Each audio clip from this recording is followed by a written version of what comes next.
High above the clouds, Apex Wings Flight 762 glided smoothly through the endless stretch of sky, its first-class cabin a sanctuary of refined luxury. The soft glow of ambient lighting bathed the wide leather seats in a warm, golden hue, while the faint scent of freshly brewed tea mingled with the steady, soothing hum of the engines.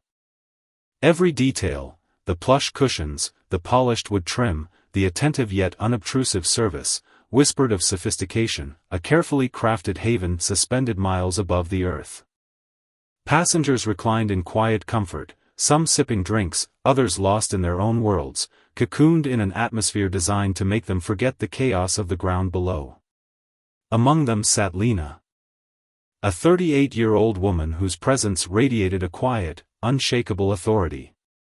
Dressed in a crisp navy blazer and tailored trousers, she exuded elegance tempered with precision. Her every movement deliberate yet graceful. To the untrained eye, she might have been just another first-class traveler, a professional en route to some high-stakes meeting. But Lena was more than that. As a senior quality auditor for Apex Wings, her role was both vital and invisible, a silent observer tasked with scrutinizing the airline service from within. She sat near the aisle, a hardcover book resting in her lap, its pages untouched as her sharp eyes darted across the cabin.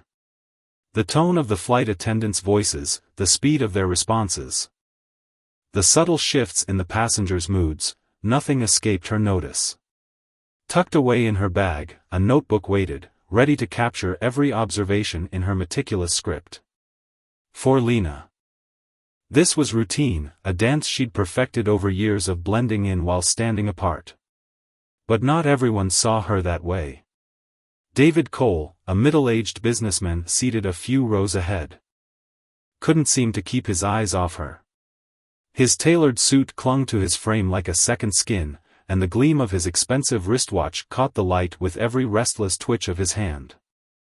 Since boarding, he'd been stealing glances at Lena, his expression a tangled mix of curiosity and something darker, discomfort, perhaps, or suspicion. His unease was palpable. A quiet storm brewing beneath his polished exterior. She doesn't exactly fit the first-class mold, a man 2 rows back muttered to his companion, his voice loud enough to carry, dripping with smug certainty. David shifted in his seat, tapping his armrest impatiently, his gaze flickering toward Lena again and again. She met his stares with calm indifference. Her composure a shield against the judgment she'd long learned to expect. The cabin's atmosphere, once serene, began to tighten, a thread of tension pulling taut beneath the surface. Flight attendants glided down the aisle, their rehearsed smiles unwavering as they offered drinks and snacks. Lena accepted a cup of green tea, her hand steady as she lifted it to her lips, savoring the warmth against the faint chill of the recycled air. David, meanwhile, declined with a curt shake of his head, his jaw clenched tight as he scanned the cabin once more. His restlessness was starting to ripple outward, drawing sidelong glances from nearby passengers, though no one dared speak up. For Lena, the weight of their scrutiny was nothing new. She'd grown accustomed to the whispers, the subtle appraisals that followed her in spaces where her presence was deemed unexpected. Today, though, the air felt heavier, the judgment more pointed. A simmering undercurrent threatening to spill over. She leaned back slightly, her eyes drifting from her untouched book to the small interactions unfolding around her. A flight attendant draped a blanket over an elderly woman's shoulders with gentle care, her voice soft as she murmured reassurances.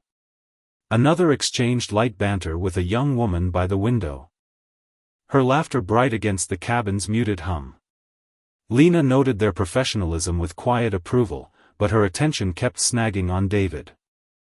His movements had grown erratic, fingers drumming faster, shoulders hunching as if bracing for a fight. He was a man unraveling, his veneer of control fraying with each passing minute. The tension in the cabin swelled, a storm gathering in the stillness, and Lena's instincts, sharpened by years of observation, whispered that something was about to break. Then it did. A sharp, jagged shout sliced through the cabin's calm, shattering the fragile peace. "My bag, it's gone." David's voice rang out like a gunshot, raw and furious, jerking every head in his direction. The cocoon of first-class tranquility ruptured, replaced by a jagged edge of unease. He leapt to his feet, his face flushed a deep crimson, his hands trembling with barely contained rage. "It was right here under my seat, and now it's gone. Someone took it." Passengers shifted in their seats, some craning their necks to gawk, others exchanging anxious whispers. The elderly woman clutched her blanket tighter, her wide eyes darting between David and the aisle. The young woman by the window shrank back, her earlier laughter extinguished. "Sarah Blake." The lead flight attendant hurried toward him, her professional smile strained but intact. "Mr. Cole, please, let's stay calm," she said, her voice measured, though a flicker of concern danced in her eyes. "We'll help you find your bag. Are you sure it's not under your seat or in the overhead bin?" David whirled to face her, his indignation flaring. "I know where I put my bag," he snapped, his tone sharp enough to cut. "It was right here, and someone in this cabin took it. I demand you find out who." His words sent a shiver through the passengers, the unease bubbling into something thicker, more volatile. A man across the aisle ventured a cautious suggestion, his voice tentative. "Maybe it slid somewhere during takeoff?" David dismissed him with a furious wave. "No, it didn't just slide, it was stolen." Sarah raised her hands, her composure wavering as she tried to steer the situation back to calm. "Sir, let's check the area thoroughly before we assume anything. We'll get this sorted out."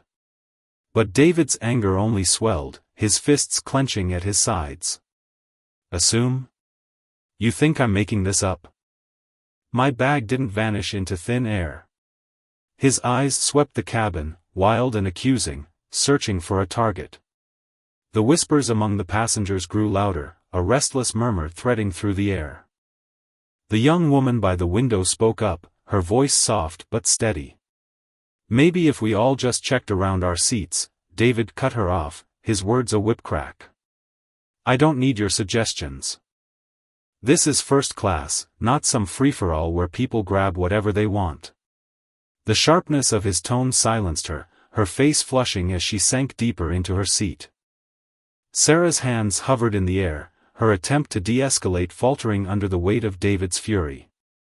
"Mr. Cole, please lower your voice," she urged, her own frustration creeping through. "We're trying to help, but this isn't making it easier." He glared at her, his chest heaving. "My behavior isn't the problem here, the problem is someone stole my bag. And no one's doing anything about it." Lena, still seated, watched the chaos unfold with a stillness that belied the storm brewing inside her. She set her tea down with deliberate care, her senses razor-sharp as the scene spiraled. She'd seen this before, anger feeding on fear, suspicion latching onto the nearest target. And then David's gaze landed on her, his eyes narrowing into slits as accusation hardened his features. "You," he said, his voice low and venomous, pointing a trembling finger straight at her. "You've been watching me this whole time, did you take it?" The air in the cabin thickened, every breath seeming to pause as his words hung between them. Lena closed her book with a soft, deliberate thud, her eyes lifting to meet his. Her expression was a fortress, calm, unyielding, a stark contrast to the wildfire of his rage. "Excuse me," she said, her voice steady but laced with a quiet steel. "I think you're mistaken." The silence that followed was electric, the passengers riveted to the confrontation, their discomfort mingling with a strange, morbid fascination. David took a step closer, his face twisting with certainty. "Don't play innocent, I saw you watching me, waiting for your chance." A flight attendant, Sarah, reached for his arm, her voice urgent. "Mr. Cole, please, sit down. We'll figure this out." He shook her off with a snarl. "No, I know what I saw. She's the one. Lena straightened in her seat. Her hands resting lightly on the armrests, her gaze locked on his. I suggest you think very carefully before throwing around accusations you can't prove, she said. Her words measured but edged with a warning that cut through the tension like a blade. The cabin seemed to hold its breath, the whispers rippling louder now, a chorus of unease and curiosity. David's anger burned hotter, but beneath it, something else flickered, something ugly, rooted not just in the missing bag but in a deeper, unspoken bias. To him, Lena didn't belong here. Her presence an affront to his sense of order, her poise a challenge he couldn't tolerate. Before the standoff could escalate further, a new voice boomed through the cabin, deep and commanding. What's going on here? All eyes turned to Captain Jake Turner, his tall frame filling the doorway from the cockpit. His uniform was crisp, his expression a mask of authority tinged with exasperation. As if he'd been pulled from the controls to deal with a mess he hadn't anticipated. The chaos paused, suspended in his presence, but the tension lingered, a live wire waiting to spark. David seized the moment, his voice rising again as he gestured wildly toward Lena. My bag's been stolen, and she's the one who took it, I'm sure of it. The captain's gaze shifted to Lena. Then back to David, his brow furrowing as he took in the scene. Sarah stepped forward, her tone clipped but professional. We're still looking into it, sir. Mr. Cole's bag was under his seat. And now it's missing. The elderly woman with the blanket piped up, her voice trembling but firm. I didn't see anyone take anything, I've been right here the whole time. The young woman by the window nodded faintly, her earlier courage returning. Maybe it's just misplaced. Things shift around on flights sometimes. Captain Turner raised a hand, silencing the chatter. Enough, he said, his voice a steady anchor in the storm. We'll search the cabin thoroughly. No one's accusing anyone until we have facts. His eyes lingered on David. A subtle warning in their depths. Then he turned to Lena, his expression softening slightly. Ma'am, I'm sorry you're caught up in this. We'll get to the bottom of it. Lena nodded. Her composure unbroken, though inside, a quiet fury simmered, not at the accusation itself, but at the ease with which it had been flung at her, the assumptions that fueled it. The search began. Flight attendants combing through overhead bins and under seats, passengers shifting awkwardly as their personal space was invaded. David stood in the aisle, arms crossed. His glare fixed on Lena like a predator sizing up prey. Minutes ticked by, the cabin a tableau of strained silence and rustling movement. Then, a muffled exclamation broke the quiet. Found it. Sarah called, pulling a sleek black bag from beneath the seat in front of David's. She held it up, her relief palpable. It must have slid forward during takeoff. David's face froze. His certainty crumbling into a mix of disbelief and embarrassment. The passengers' whispers turned to murmurs of relief, tinged with faint disapproval. The elderly woman shook her head, muttering. All that fuss for nothing. The young woman by the window offered a small, triumphant smile, as if she'd known all along. Captain Turner stepped forward, his voice firm. Mr. Cole. Your bag's accounted for. I suggest you take your seat and let us all get back to a peaceful flight. David hesitated, his pride warring with the reality staring him in the face. Before slumping back into his seat, his jaw tight with unspoken resentment. But the story didn't end there. As the cabin settled, Captain Turner approached Lena, lowering his voice. Ma'am.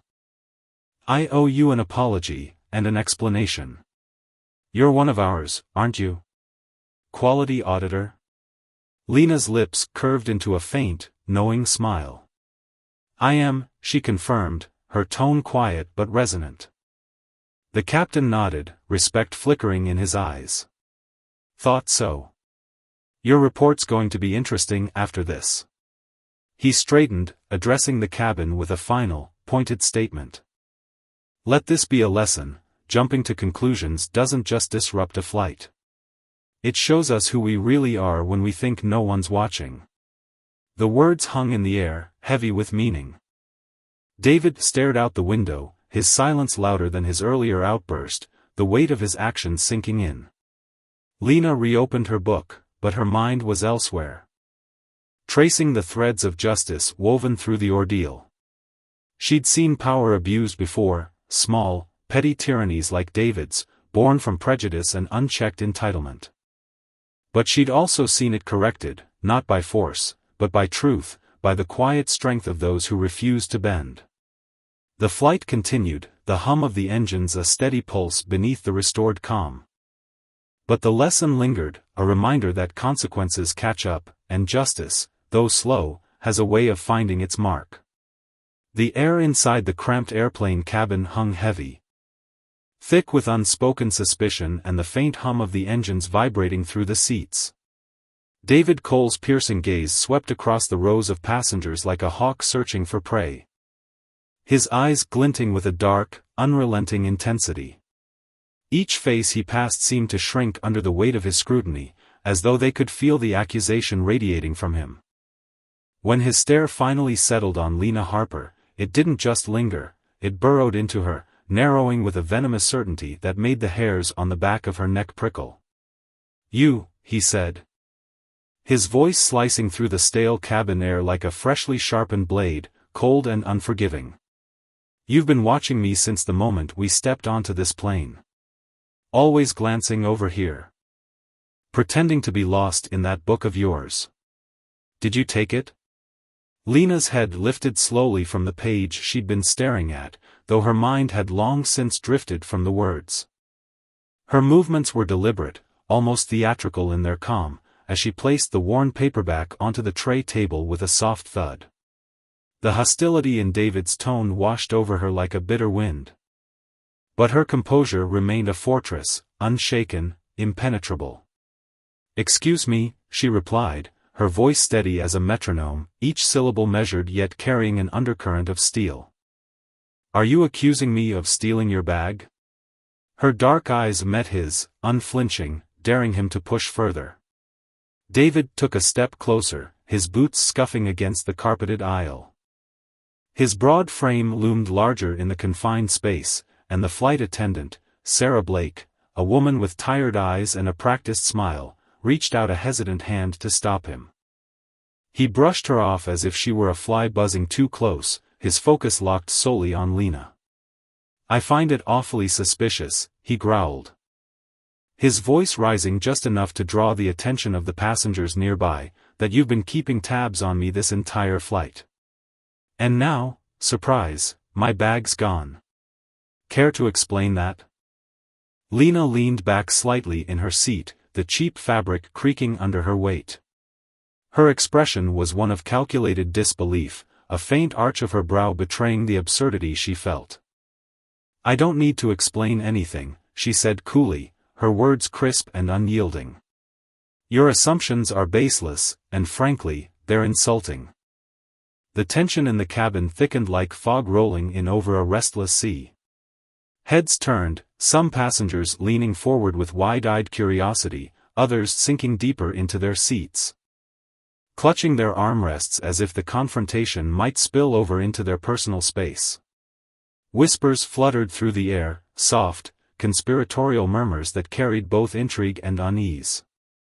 Across the aisle, a man with thinning gray hair and a crumpled tie shifted uncomfortably, his fingers drumming nervously against his knee.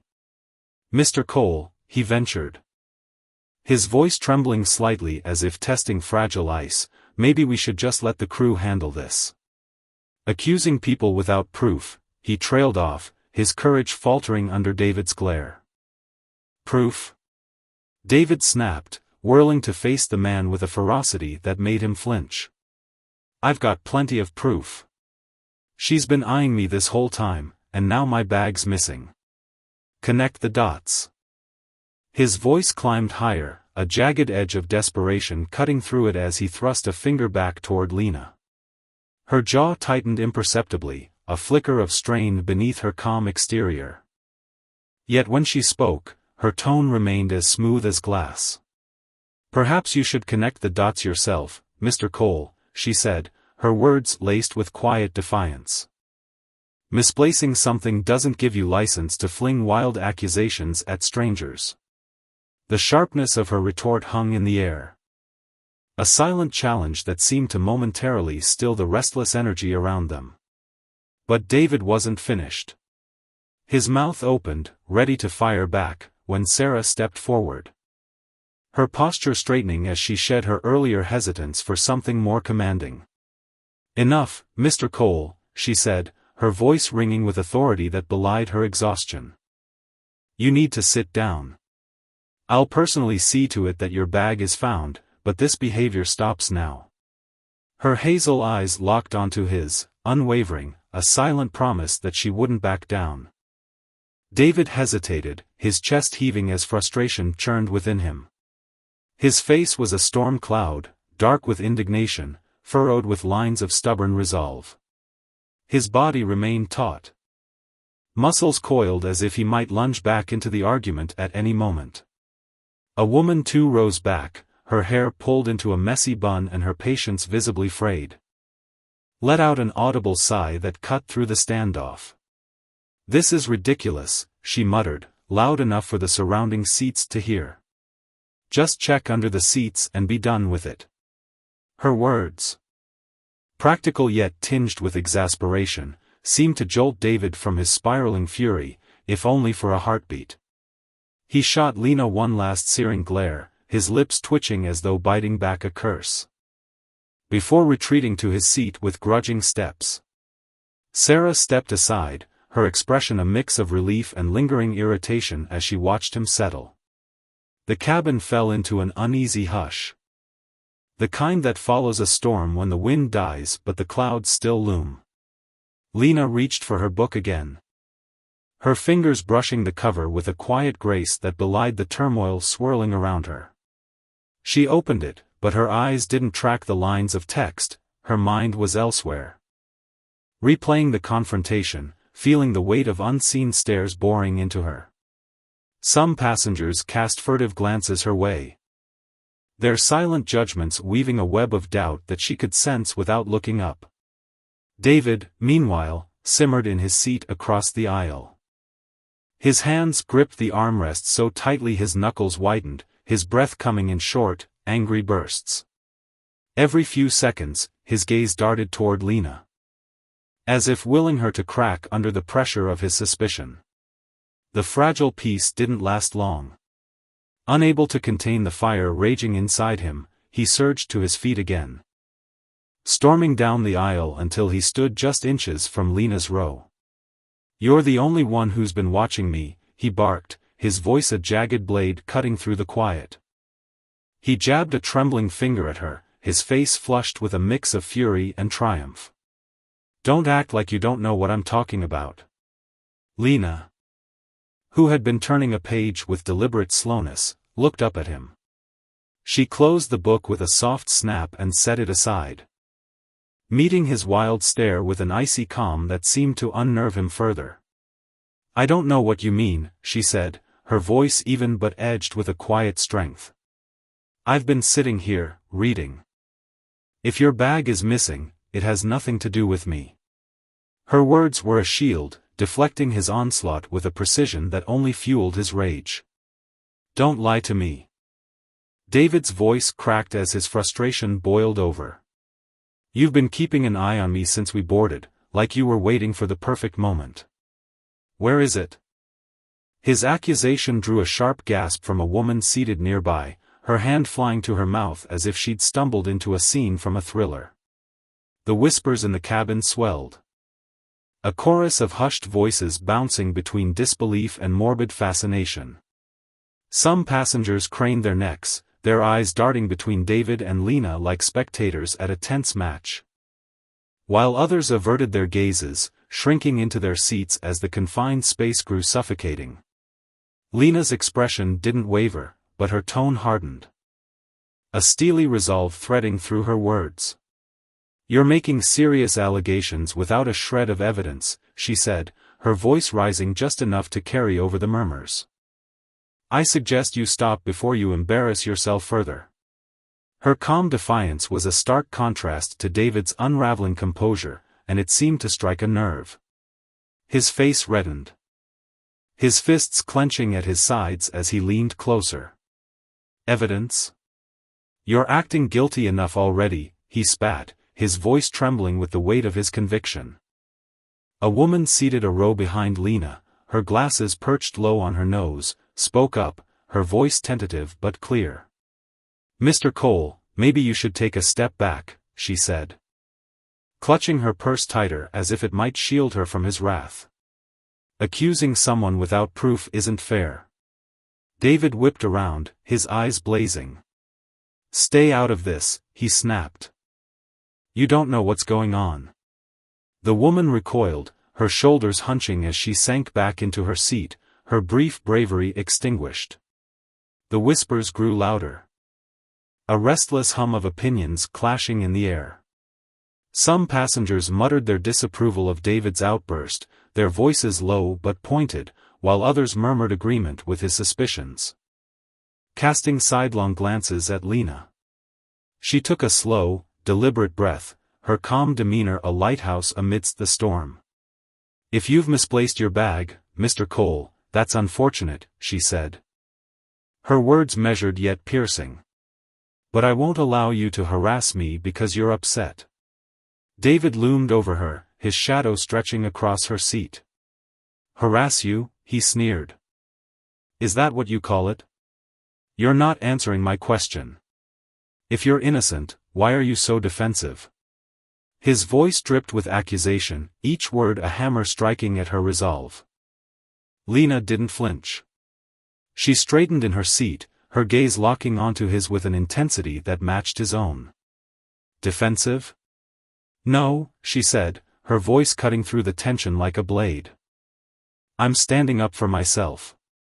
I won't tolerate being treated like a suspect because of your assumptions." Her words landed with a quiet force, silencing the murmurs for a fleeting moment, though the air remained charged with unease.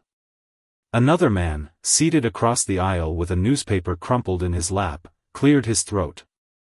His voice was firm but cautious, as if he feared igniting a powder keg. "David, enough," he said, his eyes flicking nervously between the two. "We're all trying to get through this flight in peace. Sit down and let the crew handle it." David rounded on him, his anger spilling over like a dam bursting. "Handle it? They're doing nothing," he roared. "My bag is gone. And this woman knows something about it." His words echoed through the cabin, raw and unfiltered, drawing a collective wince from those nearby. Sarah Blake hurried over, her heels clicking against the floor with purpose.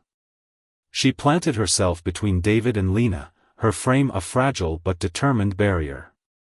"Mr. Cole, that's enough," she said, her voice sharp with authority. "Please return to your seat. We are handling the matter." Her tone brooked no argument, her patience stretched thin after hours of managing restless passengers. David didn't budge. His chest heaved, his eyes still boring into Lena with unrelenting suspicion. "She's hiding something," he insisted, his voice dropping to a low, menacing growl. "I know it." Sarah's expression hardened. "Sir, step away now," she said, her words clipped and final. "This behavior is unacceptable." For a moment, David stood frozen, defiance etched into every line of his face. Then, with a grudging half-step back, he jabbed a finger in Lena's direction one last time. "This isn't over," he muttered, his voice a promise of more to come, before stalking back to his seat. The cabin buzzed with tension, a hive of murmurs and sidelong glances. Some passengers looked at Lena with sympathy, their eyes soft with understanding, while others avoided her gaze entirely, their silence a louder judgment than words. She reached for her book again, Her fingers steadied despite the storm still brewing around her. The weight of their stares pressed against her, a silent chorus of doubt and curiosity she couldn't escape. Nearby, a man leaned toward his companion, his whisper carrying just far enough for Lena to catch. "Maybe he's right," he said, his voice low and conspiratorial. "She's been sitting there all quiet, seems suspicious, doesn't it?" Lena's grip on the book tightened, her knuckles paling, but she didn't respond. She knew better than to stoke the flames. Sarah lingered nearby, her face taut with frustration. She caught Lena's eye and offered a small, apologetic nod, a fleeting gesture that did little to ease the unease simmering in the air. David sat rigidly in his seat, his arms crossed, his gaze darting toward Lena every few seconds like a predator waiting for an opening. The silence that followed was oppressive. A brittle calm that felt like it could shatter with the slightest provocation. Just as Lena dared to hope the ordeal might settle, David's voice pierced the quiet again, loud and commanding. "I want the captain involved," he announced, his tone carrying the weight of a man who refused to be ignored. "This isn't being handled properly." Sarah turned back, her exasperation flashing across her face. "Mr. Cole, please." "No." David interrupted, rising to his feet once more. "This is unacceptable. If no one here is going to do anything, I'll make sure someone does." His words rang out, a challenge to the entire cabin, and the tension spiked anew. At that moment, the intercom crackled to life, a deep, steady voice cutting through the chaos. "This is Captain Turner," it said, calm and authoritative, a lifeline in the storm. "I understand there's a situation in the cabin. I'll be out shortly to address it." The announcement rippled through the passengers, a mix of relief and apprehension washing over them. David sank back into his seat, a triumphant smirk tugging at his lips as if he'd just claimed victory. Lena closed her eyes briefly, steadying herself with a slow breath. With Captain Turner stepping in, the clash between her and David was teetering on the edge of a critical turning point. The sound of firm, deliberate footsteps echoed down the aisle as Captain Jake Turner emerged from the cockpit. His crisp uniform gleamed under the cabin lights, his broad shoulders and commanding presence silencing the murmurs almost instantly. The tension shifted, refocusing on the tall, no-nonsense figure now standing at the heart of the chaos. "Ladies and gentlemen," Turner said, his deep voice rolling through the space like a steady tide, "I understand there's been a disruption. Let's address this calmly and quickly." Before anyone could respond, David shot to his feet, his finger once again aimed at Lena like a loaded weapon. "Finally, someone who's going to do something about this," he declared, his tone sharp with vindication. "That woman has my bag, I've been saying it from the start." Turner raised a hand, his gesture firm but unhurried, signaling David to lower his voice. "Sir, let's proceed in an orderly fashion," he said, his words clipped and resolute. He turned to Sarah, his brow lifting slightly. "What's the situation here?" Sarah hesitated, her fingers brushing nervously against the edge of her uniform jacket. "Mr. Cole believes his bag has been taken, Captain," she said, her voice steadying as she spoke. "He's accused this passenger," she gestured toward Lena, who sat with her hands folded calmly in her lap, her expression unreadable but resolute, "but we haven't conducted a thorough search yet." David interjected, his voice climbing again. "You don't need a search," he insisted, his eyes blazing with certainty. "She's the one who's been acting suspicious. Just check her bag, and we can all move on." Lena's calm facade remained, but inside, a flicker of indignation burned. She'd done nothing wrong, yet here she was, ensnared in a web of mistrust spun by a man too consumed by his own anger to see reason. The lesson here was stark: justice, when wielded recklessly, became a weapon of chaos rather than truth. David's abuse of his perceived authority, his willingness to accuse without evidence, had turned a simple lost bag into a crucible of conflict, exposing the fragility of fairness in the face of unchecked power. As Captain Turner's gaze shifted between them, the cabin held its breath, waiting for the scales to tip. The deeper truth lingered unspoken. Consequences awaited those who let fury override reason. David's relentless pursuit of his version of justice risked not only his own dignity but the peace of everyone trapped in this metal tube hurtling through the sky.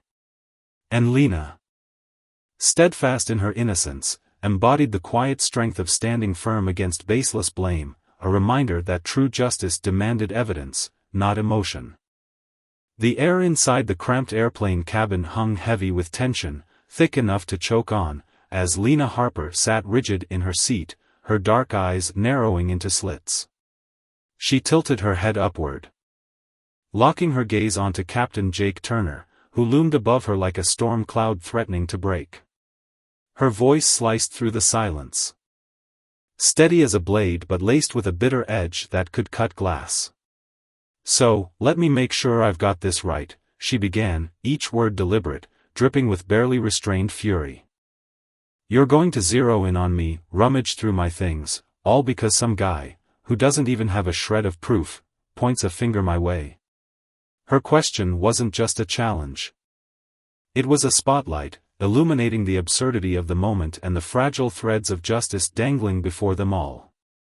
Jake's jaw clenched tight, the muscles twitching beneath his weathered skin as he met her unflinching stare.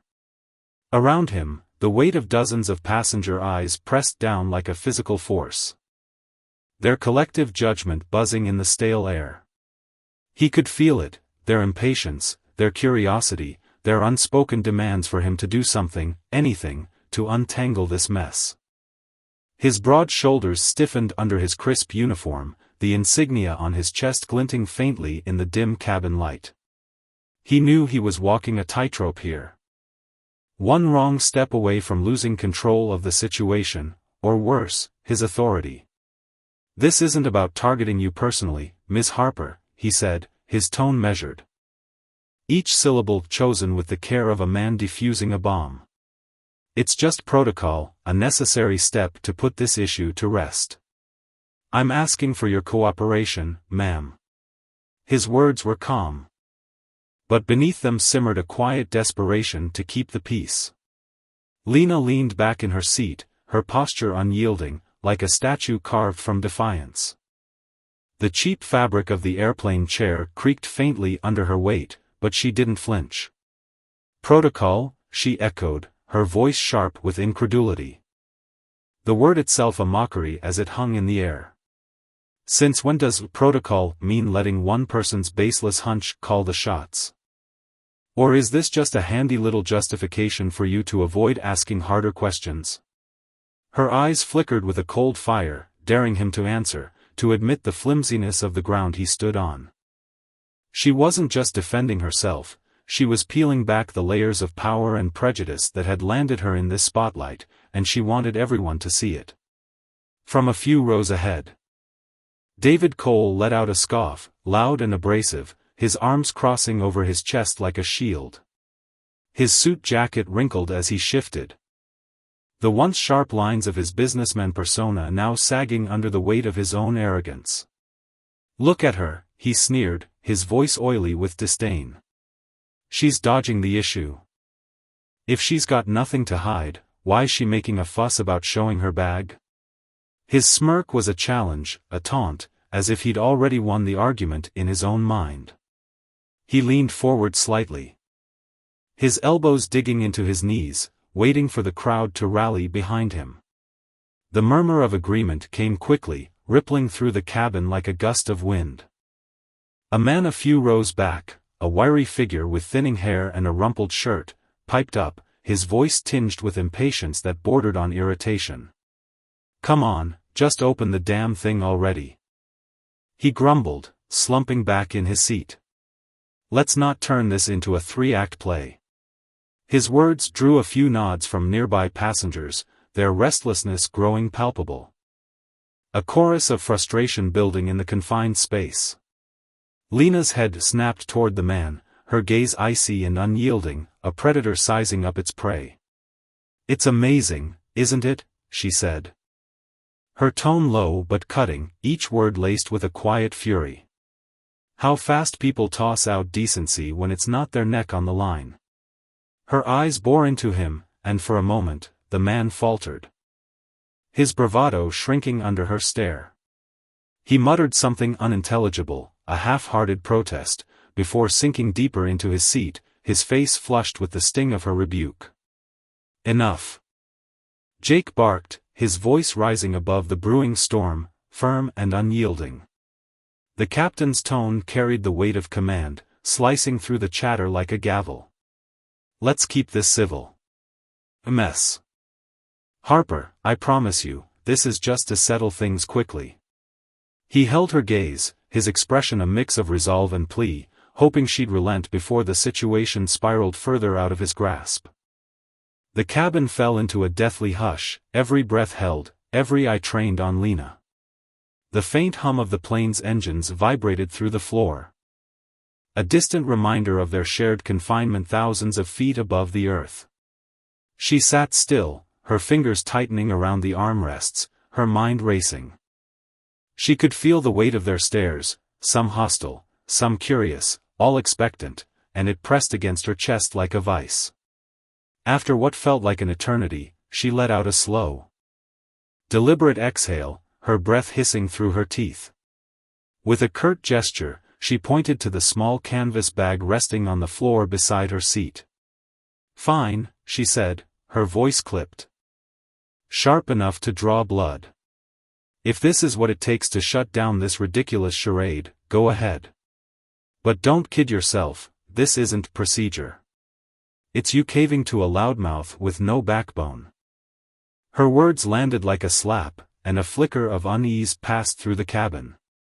David's lips curled into a smug grin, his eyes glinting with triumph as Sarah Blake, the young flight attendant, hesitated before crouching down. Her hands trembled slightly as she reached for Lena's bag, her movements slow and cautious, as if she were handling a live grenade. Her blonde ponytail swayed as she bent forward, her uniform crisp but her expression clouded with discomfort. She didn't want to be here, caught in this tangle of accusations and egos. But duty left her no choice. Jake watched intently, his arms crossed, his brow furrowed as Sarah unzipped the bag with a soft rasp. She sifted through its contents with careful fingers, a worn notebook with dog-eared pages, a meticulously folded scarf in muted blue, a paperback novel with a cracked spine, a small toiletry case that rattled faintly. Nothing suspicious, nothing out of place. Sarah straightened, her shoulders slumping with a mix of relief and lingering tension. "There's nothing here, Captain," she said quietly, her voice barely above a whisper as she held the bag out to Lena, her eyes apologetic. Lena took it back with deliberate precision, her movements slow and controlled, as if reclaiming more than just her possessions. She set the bag down beside her feet, her gaze shifting to David, who sat frozen a few rows ahead. "Happy now?" she asked, her voice a blade wrapped in silk, cutting through the thick silence. David's face flushed a deep crimson, his earlier confidence evaporating like mist. He wouldn't meet her eyes, his head dipping as he muttered, "Maybe she stashed it somewhere else." His words were weak, a flailing attempt to cling to his narrative, but they only deepened the hole he'd dug. "That's enough," Jake snapped, his patience fraying at the edges. His tone brooked no dissent, a captain reclaiming command of a ship teetering on the edge of mutiny. He turned to Lena, his expression softening slightly, though his posture remained rigid. "Thank you for your patience, Miss Harper." Lena's lips twitched into a faint, humorless smile, the kind that carried more scorn than amusement. "Patience," she repeated, the word dripping with mockery. "Let's call it what it really is, submission to groundless suspicion." Her voice was steady, but her hands betrayed her, trembling faintly as she adjusted the bag at her feet. The cabin stirred, a ripple of discomfort spreading as passengers shifted in their seats. Some casting sympathetic glances her way, others averting their eyes entirely, unwilling to confront their own complicity in the ordeal. Jake squared his shoulders, his jaw tight. Clearly eager to restore order to the chaos he'd allowed to unfold. "This matter's closed," he announced, his voice ringing with finality. "I need everyone back in their seats. Staying calm for the rest of the flight." He turned to leave, his boots thudding softly against the carpeted aisle, but Lena's voice stopped him cold. "Captain," she called. Her tone even but laced with a quiet warning. He paused, glancing back over his shoulder, his hazel eyes narrowing slightly. "You might want to think about the example you've just set," she continued. Her words measured, deliberate. "Next time someone decides to throw out an accusation with no proof, they'll expect you to jump through the same hoops. Who's the target then?" Her question hung in the air, a challenge wrapped in a lesson about justice and the slippery slope of unchecked power. Jake's face tightened, a flicker of doubt crossing his features. But he said nothing. He retreated to the cockpit, his steps stiff, his broad frame disappearing behind the curtain. Sarah slipped away to the galley, her head bowed. Her hands fidgeting with the edge of her apron. David, meanwhile, slumped back into his seat, his shoulders hunched. His fingers clutching the armrests as he stared out the window into the endless expanse of clouds. The once brash businessman now looked small, diminished. Though the occasional sidelong glares he shot toward Lena revealed a resentment that hadn't fully faded. The cabin settled into an uneasy quiet. The hum of the engines filling the void left by the confrontation. Lena picked up her novel again, her fingers brushing the worn cover. But her hands shook ever so slightly, a subtle sign of the storm still raging within her. She'd weathered the ordeal, stood her ground, but the weight of it lingered, a bruise on her spirit. As she zipped her bag shut and slid it back under her seat, the passengers around her seemed to hold their breath, the air thick with the aftermath. Jake stood motionless for a moment near the cockpit door, his mind churning. He'd resolved the situation, yes, but at what cost? The precedent Lena had warned of gnawed at him. A splinter of doubt lodged in his thoughts. He rubbed the back of his neck, exhaling sharply, before stepping inside to resume his duties. David, however, couldn't let it rest. His frustration boiled over, barely contained as he leaned forward in his seat, his voice sharp and petulant. "This doesn't prove a damn thing," he spat, his defiance ringing hollow. "She could have hidden it anywhere. Someone needs to check the whole cabin." His words were a desperate grasp at vindication, but they only drew more eyes, more judgment. Before Jake could respond, a new voice cut through the tension, firm and steady, with an edge of exasperation. "Mr. Cole," said Margaret Olson, an elderly woman seated a few rows back. Her silver hair was pulled into a tight bun, and her gnarled hands rested calmly in her lap, but her tone carried the weight of someone who'd seen enough nonsense in her years to fill a lifetime. "Your bag's under your seat." All heads swiveled toward her, the cabin tilting with the shift in focus. She pointed a crooked finger toward David's chair, her sharp eyes glinting with quiet authority. "It slid there during takeoff. I saw it happen." David froze, the color draining from his face, leaving him pale and wide-eyed. "What?" he stammered, his bravado crumbling like dry clay. His hands hovered uselessly in the air, as if unsure whether to defend himself or retreat. "You heard me," Margaret replied, her voice unwavering, a lighthouse in the fog of confusion. "Check under your seat before you go accusing anyone else of stealing." Her words were a reprimand, delivered with the calm certainty of someone who'd just dropped a truth too heavy to ignore. A murmur swept through the cabin, a mix of disbelief, amusement, and disdain. Passengers exchanged glances, some smirking, others shaking their heads. David hesitated. his pride warring with the sinking realization that he might be wrong. "Mr. Cole," Jake said sharply, his patience now a thin thread ready to snap. "Please check." Reluctantly, David bent down. His movements slow and halting, as if delaying the inevitable. His hand disappeared under the seat, fumbling in the shadows, and after a tense moment, it emerged clutching a sleek black leather bag, his bag. The sight of it was unmistakable, and a collective gasp rippled through the cabin, followed by a wave of stifled laughter. David straightened. Holding the bag limply, his mouth opening and closing like a fish out of water, words failing him entirely. "Well," Margaret huffed, leaning back in her seat with a satisfied nod. "I suppose that clears things up." Her lips twitched into a faint smirk, her eyes closing briefly as if to dismiss the entire spectacle. The silence that followed was suffocating, thick with the awkwardness of David's unraveling. No one moved, as if the cabin had collectively agreed to let him stew in his mistake. Lena broke the stillness, her voice cool and precise. A scalpel cutting through the tension. "Looks like your thief was innocent all along," she said, her gaze locking onto David with unrelenting clarity. He turned to her, his face a twisted mask of embarrassment and defiance. "I didn't mean to," he started, but Lena cut him off, her words swift and merciless. "Didn't mean to what?" she pressed, leaning forward slightly, her voice rising just enough to carry. "Drag my name through the mud in front of everyone? Assume I'm guilty because it was easier than looking at yourself? Go on. Finish that thought." Her eyes burned with a quiet fury, and David faltered, his confidence shattering under the weight of her stare.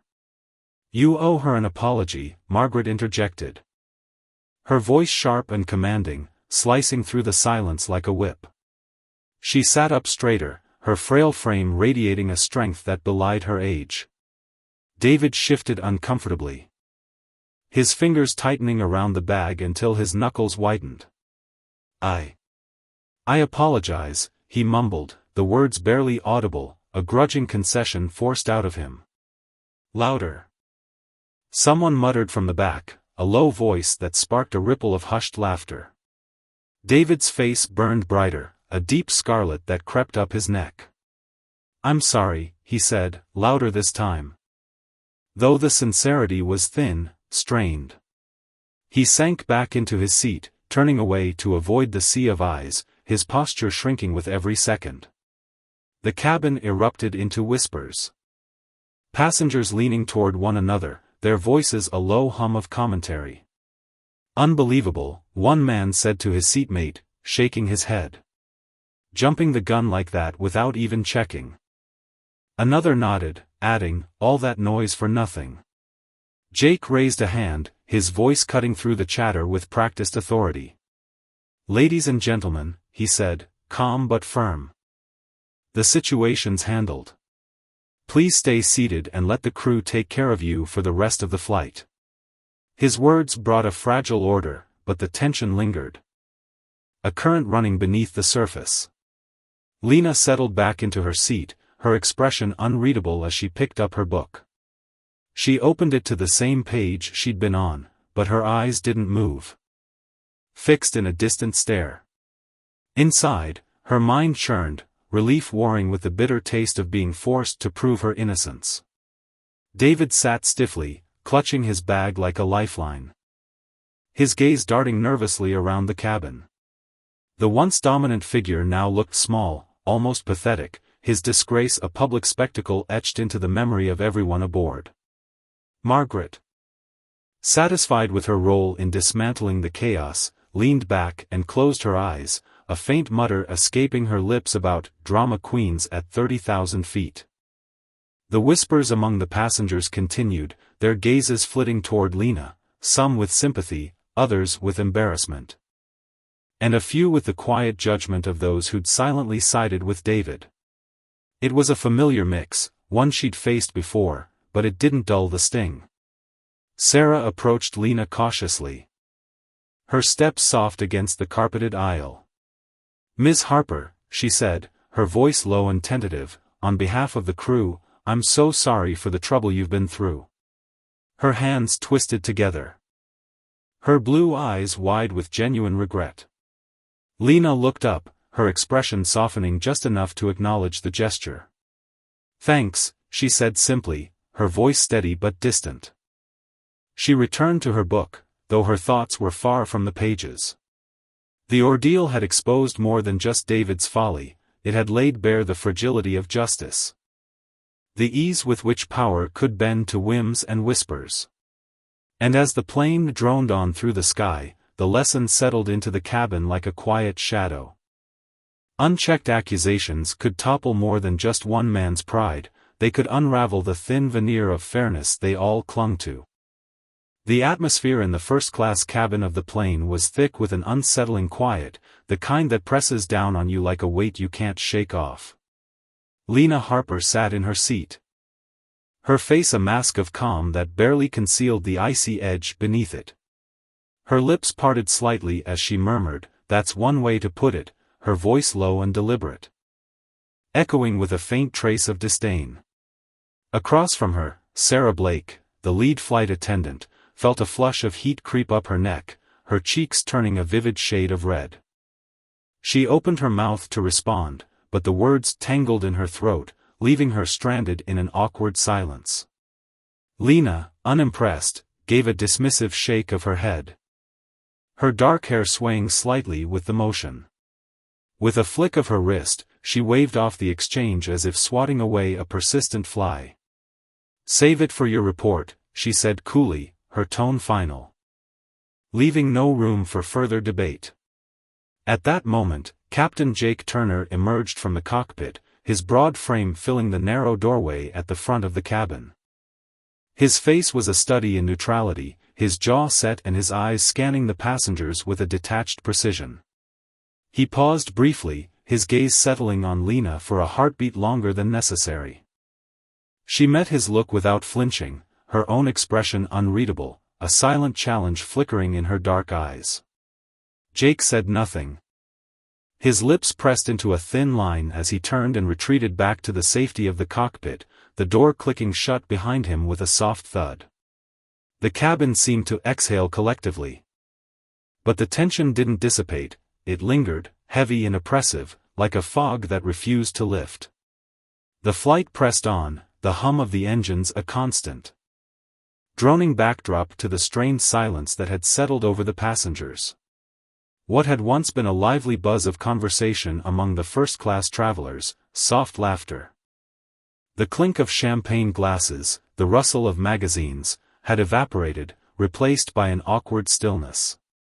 People avoided eye contact, their gazes darting to the floor or out the small oval windows where clouds drifted lazily against the endless blue. The earlier incident, though resolved on the surface, had left its mark, rippling through the cabin like a stone dropped into still water. Lena, however, remained unruffled. She reached into her sleek leather bag, her movements deliberate and graceful, and pulled out a notebook. Flipping it open to a crisp, blank page, she uncapped her pen and began to write. The pen danced across the paper with swift, purposeful strokes, each word a testament to her focus. She wasn't just jotting down a recounting of events, she was dissecting them, peeling back the layers to reveal the biases, the failures, the cracks in the system that had allowed this moment to unfold. Her face betrayed nothing, but her eyes burned with a quiet intensity, a storm brewing beneath her composed exterior. The cabin wasn't entirely still. Every so often, the silence was punctured by a stifled cough, the faint clink of a glass being set down, or the rustle of someone shifting uncomfortably in their seat. But the weight of what had happened hung over them all, an invisible storm cloud casting a shadow no one could escape. For Lena, the ordeal had been more than a fleeting inconvenience, it had carved a deep, emotional scar, one that pulsed with every beat of her heart. She returned to her seat with a measured elegance, her posture straight, her step steady, as if the turbulence of the past hour hadn't touched her. Inside, though, her mind churned. She retrieved her notebook again. Her fingers brushing against the bag she'd defended so fiercely earlier. The memory of the confrontation flashed through her, sharp words, accusing glares. The sting of humiliation, and fueled the fire in her pen as she wrote. Each stroke was deliberate, heavy with meaning, a silent vow that this wouldn't be brushed aside. Nearby, a man in his late 40s shifted in his seat, his salt and pepper hair catching the dim light of the cabin. He leaned across the aisle toward Lena, his voice hushed, almost reverent. "I just want to say I'm sorry for what you went through back there," he said, his brow creasing with genuine concern. "It wasn't right." Lena didn't look up from her writing, her pen continuing its relentless march across the page.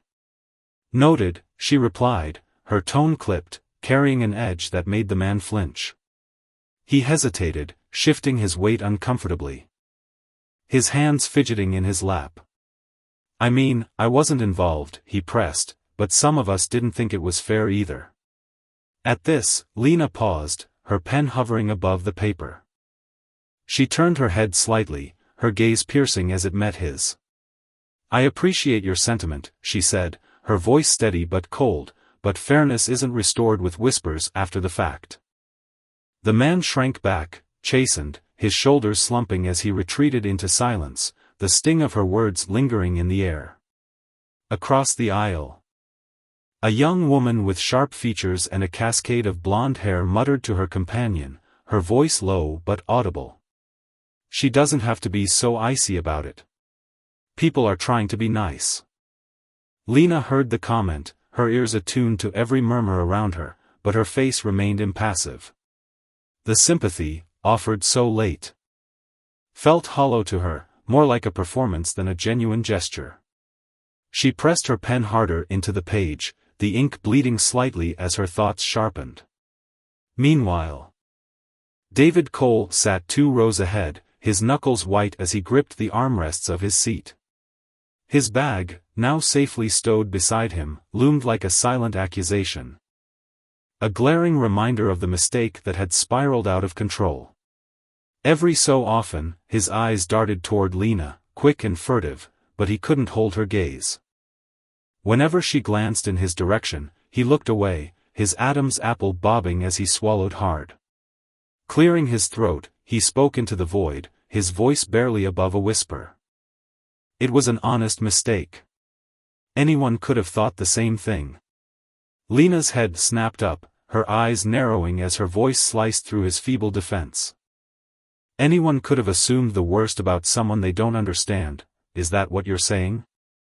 David's face flushed a deep crimson, his mouth opening and closing as he fumbled for a response. I wasn't trying to," he stammered, but Lena didn't let him finish. "You weren't trying to," she pressed, her tone calm but cutting, a blade honed to perfection. "You accused me without a second thought. You humiliated me in front of everyone here, and now you think an excuse will fix it?" David's eyes darted around the cabin, searching for an ally. A hint of support, but the passengers who had once murmured in his favor were now silent, their faces turned away. The air grew heavier, the collective weight of their judgment pressing down on him. "I said I was sorry," he mumbled, his voice so faint it barely reached her. Lena's gaze didn't waver. "No, you didn't," she said firmly. "You muttered an apology like it was a burden to spit out. Not an acknowledgement of what you did. Even now, you're more embarrassed about being wrong than sorry for what you put me through." David sank deeper into his seat, his shoulders hunching as if he could make himself disappear. The cabin felt like a pressure cooker, the tension simmering just beneath the surface. Passengers exchanged uneasy glances, their discomfort palpable in the way they shifted in their seats or toyed with their belongings. In the galley, Sarah Blake stood with her colleague, a wiry man with tired eyes and a nervous tic. Their voices were hushed, their expressions drawn tight with strain. Sarah's earlier confidence had melted away, replaced by a flicker of doubt that danced across her face. Her eyes flicked toward Lena every few seconds, but she made no move to approach, her steps faltering as if she feared igniting another confrontation. The discontent wasn't limited to David. Whispers began to ripple through the cabin, questioning Captain Jake's handling of the situation. What kind of leadership was that? A middle-aged man grumbled to his seatmate, his voice rough with irritation. He just caved to that guy's demands without thinking. Should have diffused it earlier. His companion nodded. Her lips pursed. Instead, he let it escalate. Unprofessional. Even those who hadn't initially supported Lena now felt the sting of second-hand embarrassment. Their trust in the airline shaken by the crew's inaction. For Lena, the murmurs were a distant hum, background noise to the task at hand. Her pen moved with relentless precision. Documenting every detail, the sequence of events, the exact words exchanged, the crew's hesitance, the passengers' reactions. This wasn't just a personal journal. It was a weapon. A foundation for justice she intended to build brick by brick. A man seated behind her leaned forward, his voice tentative but warm. "Excuse me, ma'am," he said. His hands resting lightly on his knees. "I just wanted to say I admire how you handled yourself. You didn't let him bully you." Lena paused, her pen stilling as she turned slightly to meet his gaze. "Thank you," she replied evenly, "but handling myself shouldn't have been necessary. The crew should have stepped in long before it got to this point." He nodded. His agreement clear in the way his brow furrowed. "You're right. Someone should have done better." As the flight stretched on, the cabin settled into an uneasy truce. But the shadow of the incident loomed large. David sat in silence, his head bowed, his earlier bravado reduced to a faint memory. Lena's focus never wavered, her pen a steady rhythm against the page. Each word a step toward accountability. This wasn't just about David Cole, it was about a culture that let prejudice and poor judgment fester unchecked, a system that failed when it mattered most. She wouldn't let it fade into oblivion. The plane neared its destination, the tension still thick in the air. What had started as idle gossip among the passengers had evolved into hushed, serious discussions about responsibility, bias, and the consequences of power misused. Lena closed her notebook with a soft snap, her expression resolute. The humiliation had been searing. But it had also forged something stronger within her, a determination to see this through. The plane touched down with a jarring thud, its wheels screeching against the tarmac as it slowed to a crawl.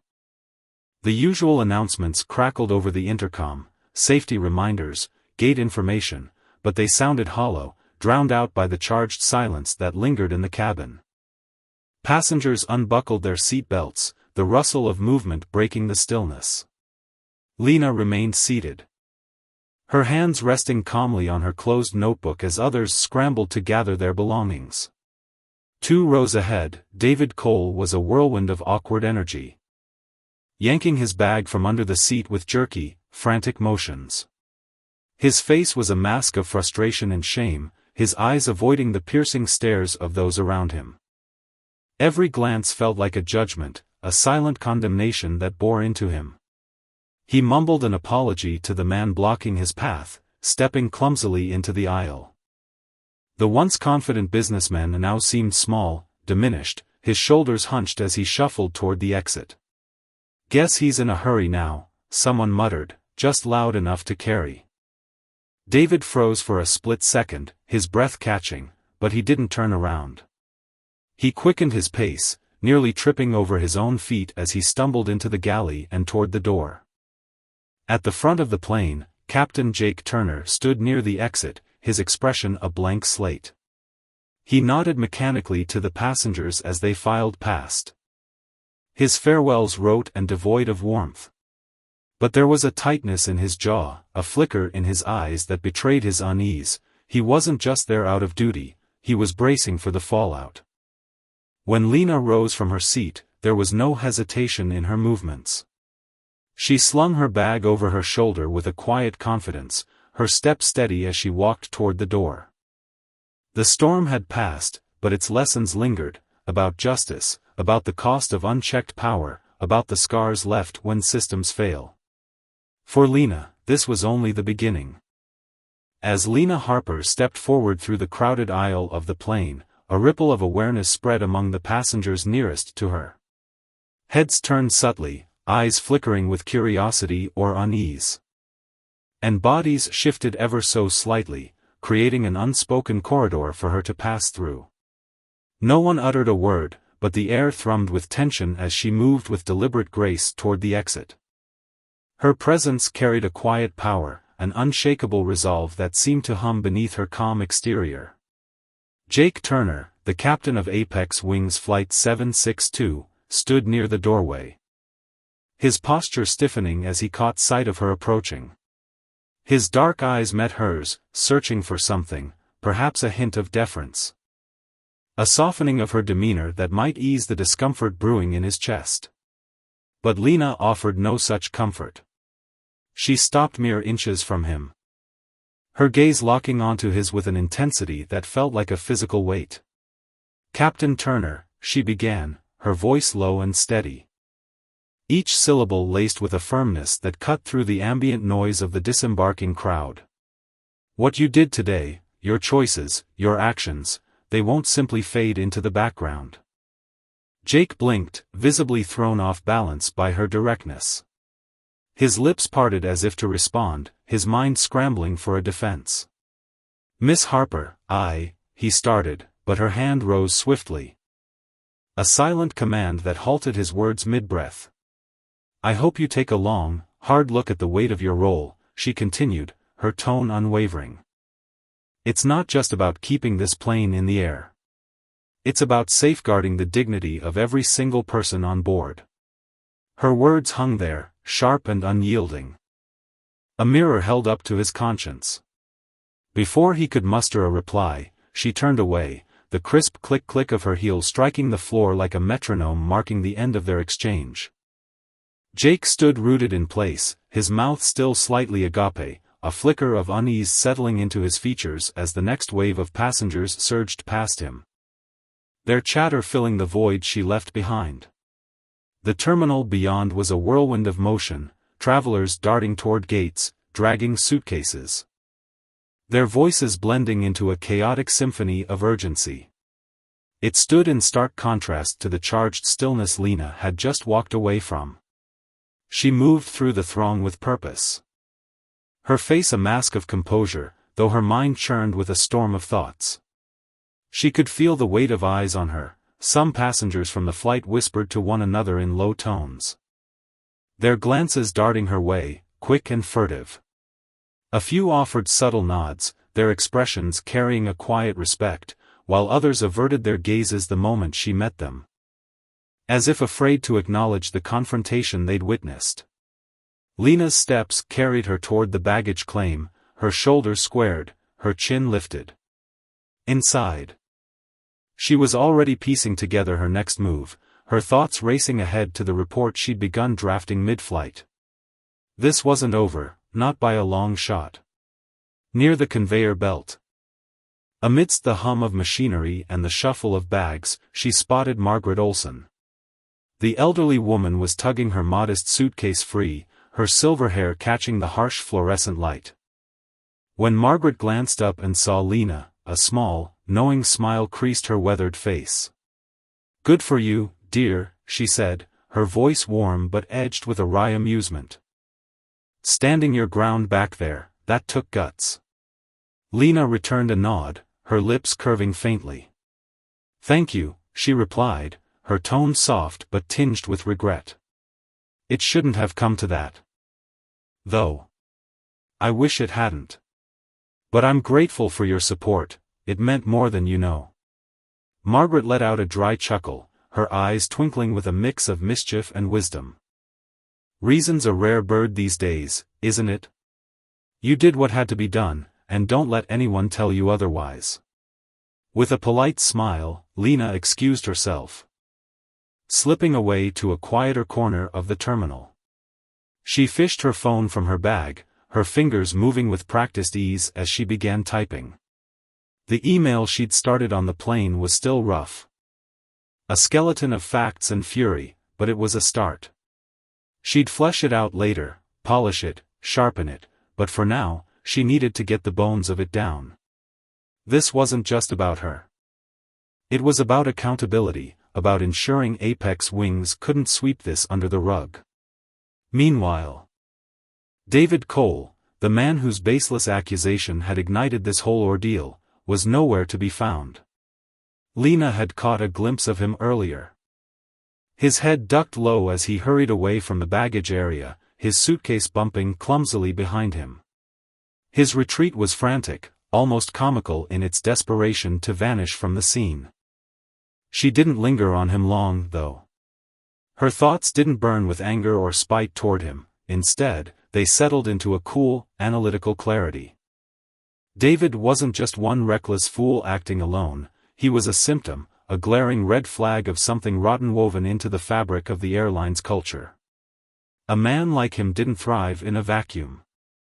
He was the product of unchecked biases, of a system that turned a blind eye to prejudice and let it fester. Lena closed her eyes for a moment, drawing a slow breath to steady herself. The sting of humiliation she'd felt on that flight, the way her stomach had twisted as David's voice rose, the way the crew had stood by, passive and complicit, it wasn't going to be for nothing. She'd turn it into fuel, a spark to ignite something bigger. When her phone buzzed with a notification, a reminder of a meeting later that day, she snapped back to the present. Adjusting her bag and striding toward the airport lounge. This wasn't about personal revenge.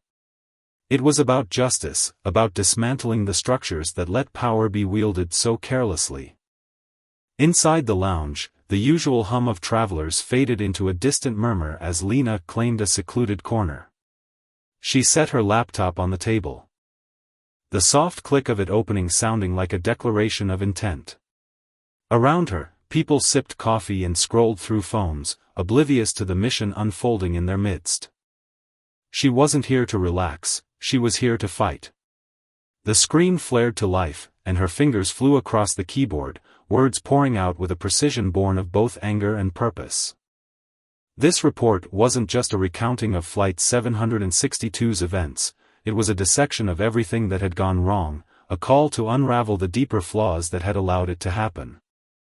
Her opening lines were crisp, cutting straight to the heart of it. I, Lena Harper, a senior quality auditor for Apex Wings, bore witness to, and was personally subjected to, a chain of events that expose glaring systemic failures in our airline's operations and culture.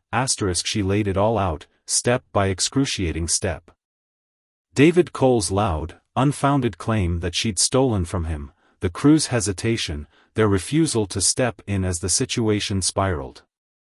Captain Turner's decision to back a single passenger's word over reason, letting her be singled out and shamed in front of everyone.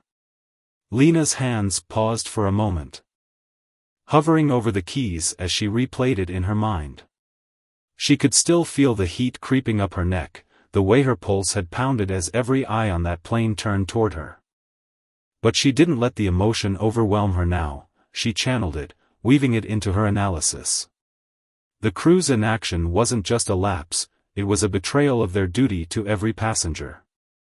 They'd let one man's prejudice dictate the moment, sacrificing her dignity, and the trust of everyone else on board, to avoid a confrontation.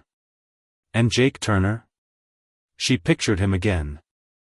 His squared shoulders and the faint flicker of defensiveness in his eyes as she'd faced him down. He'd had a choice, and he'd chosen wrong. Captain Turner's failure to act impartially wasn't just a misstep, she wrote, it was a crack in the foundation of this airline's credibility. His actions, or lack thereof, sent a message. That power can bend to whim, that fairness is optional. The lesson here was stark, when those in charge abuse their authority, or fail to wield it justly. The consequences ripple far beyond a single moment. But Lena didn't stop at critique. She wasn't here to tear down without building back up. She shifted gears. Her mind racing as she outlined solutions, tangible, urgent steps Apex Wings couldn't ignore. First, mandatory training on unconscious bias. A program rigorous enough to root out the subtle prejudices that had let David's accusation take hold. She imagined crew members, from the newest hires to grizzled veterans like Turner, sitting through sessions that forced them to confront their own blind spots. Next, she detailed new protocols for handling disputes, clear, step-by-step guidelines that would have stopped this mess before it escalated. No more fumbling, no more deference to the loudest voice in the room. And then, the bigger picture, a cultural overhaul. Apex Wings must become a place where respect isn't just a buzzword, she typed, but a living, breathing part of every interaction. She even tossed in a wild card, anonymous feedback tools for passengers, a way to catch these failures before they snowballed. Let the travelers speak, she thought, let their voices force the change. As she wrote, her resolve hardened, her words growing fiercer. This wasn't just a report, it was a manifesto, a demand for transformation. She leaned back, scanning the screen. It was thorough, unflinching, a gauntlet thrown at the feet of Apex Wings leadership. She added a final line, her fingers trembling slightly with the weight of it, this isn't about one flight or one passenger. It's about the soul of this airline, and the industry. We can't afford to let justice be a casualty of convenience, with a deep breath, she attached the file to an email. Typed a subject line, incident report, Flight 762, immediate recommendations and hit send. The confirmation pinged, and a wave of relief washed over her, tinged with a fire that wouldn't fade. This was only the beginning. The next morning, as the sun crept over the horizon, her report landed in the inboxes of Apex Wings executives, igniting a storm of debate that would echo through the boardroom for days. Lena didn't know it yet, but she'd just lit a match, and the flames were about to spread. The report lay heavy on the table, its pages brimming with details so precise and unsparing that they seemed to pulse with a life of their own. It wasn't merely a dry summary of what had transpired, it was a piercing spotlight, illuminating the jagged cracks in Apex Wings' foundation, flaws in how disputes were mishandled, how passengers were dismissed, how power was wielded without care. In a virtual meeting thrown together in a rush, one senior executive, his voice taut with dread, stared at the screen and muttered, "This is damning. If this leaks, our reputation could take a hit we won't recover from." His words hung in the air, thick with the weight of impending ruin. Another executive, her brow creased with resolve, shot back, "Let's not lose sight of what matters here. She's right, painfully so. This could be our chance to mend what's broken before the world sees it." But the truth, unbeknownst to them, was already slipping through their fingers, spiraling beyond their control. On Flight 762, a passenger had quietly pressed record.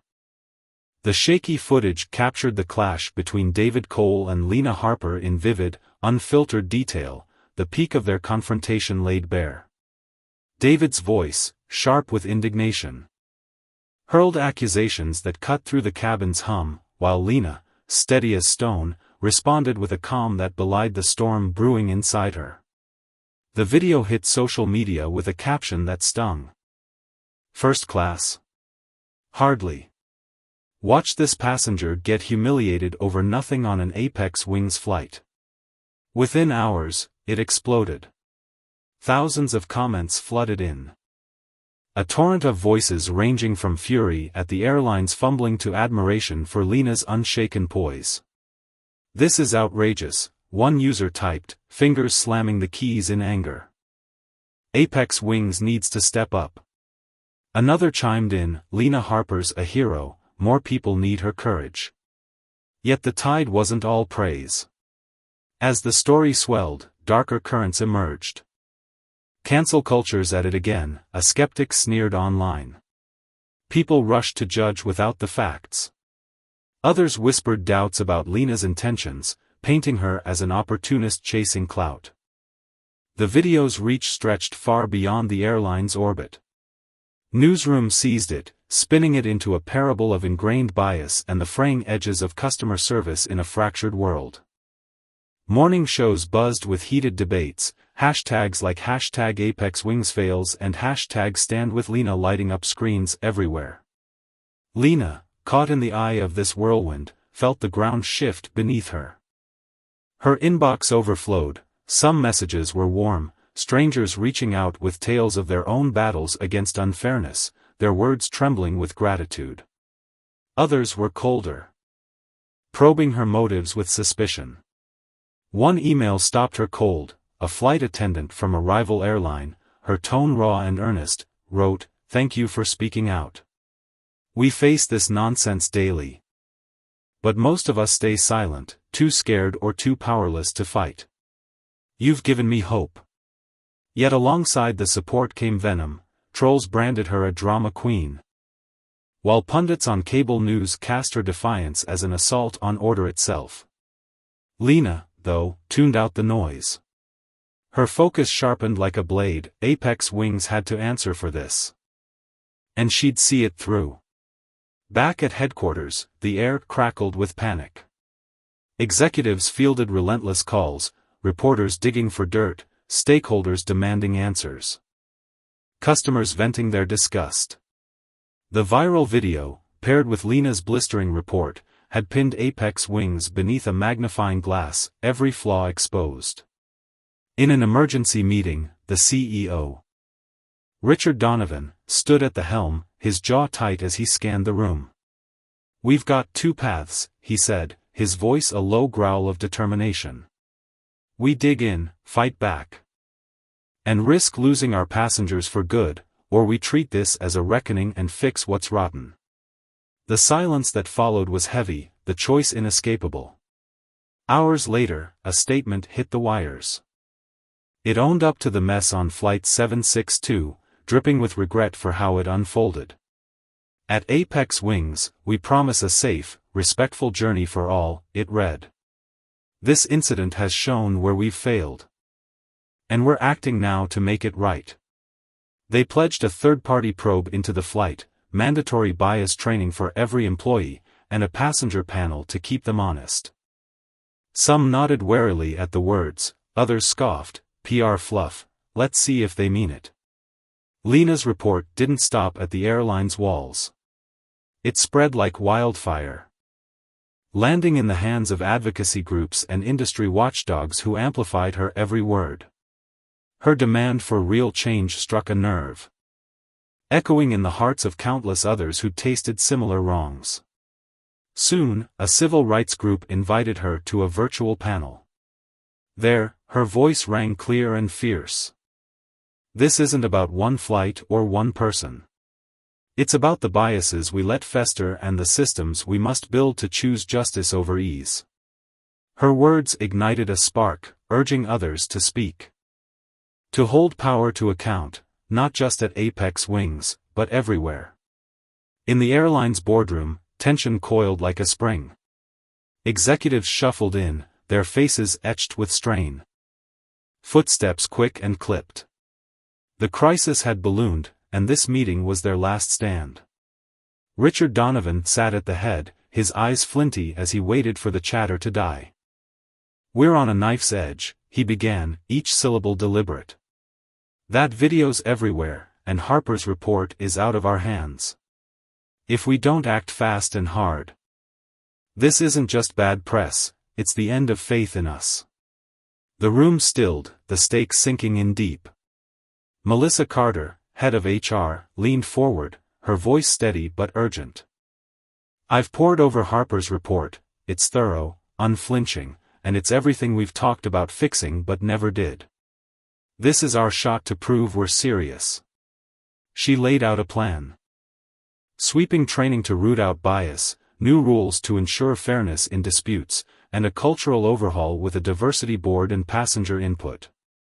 "We go public with this," she urged, locking eyes with Donovan. "Trust hangs by a thread, we can't hide." Not everyone bought in. Mark Reynolds, operations chief, scowled, his voice rough with doubt.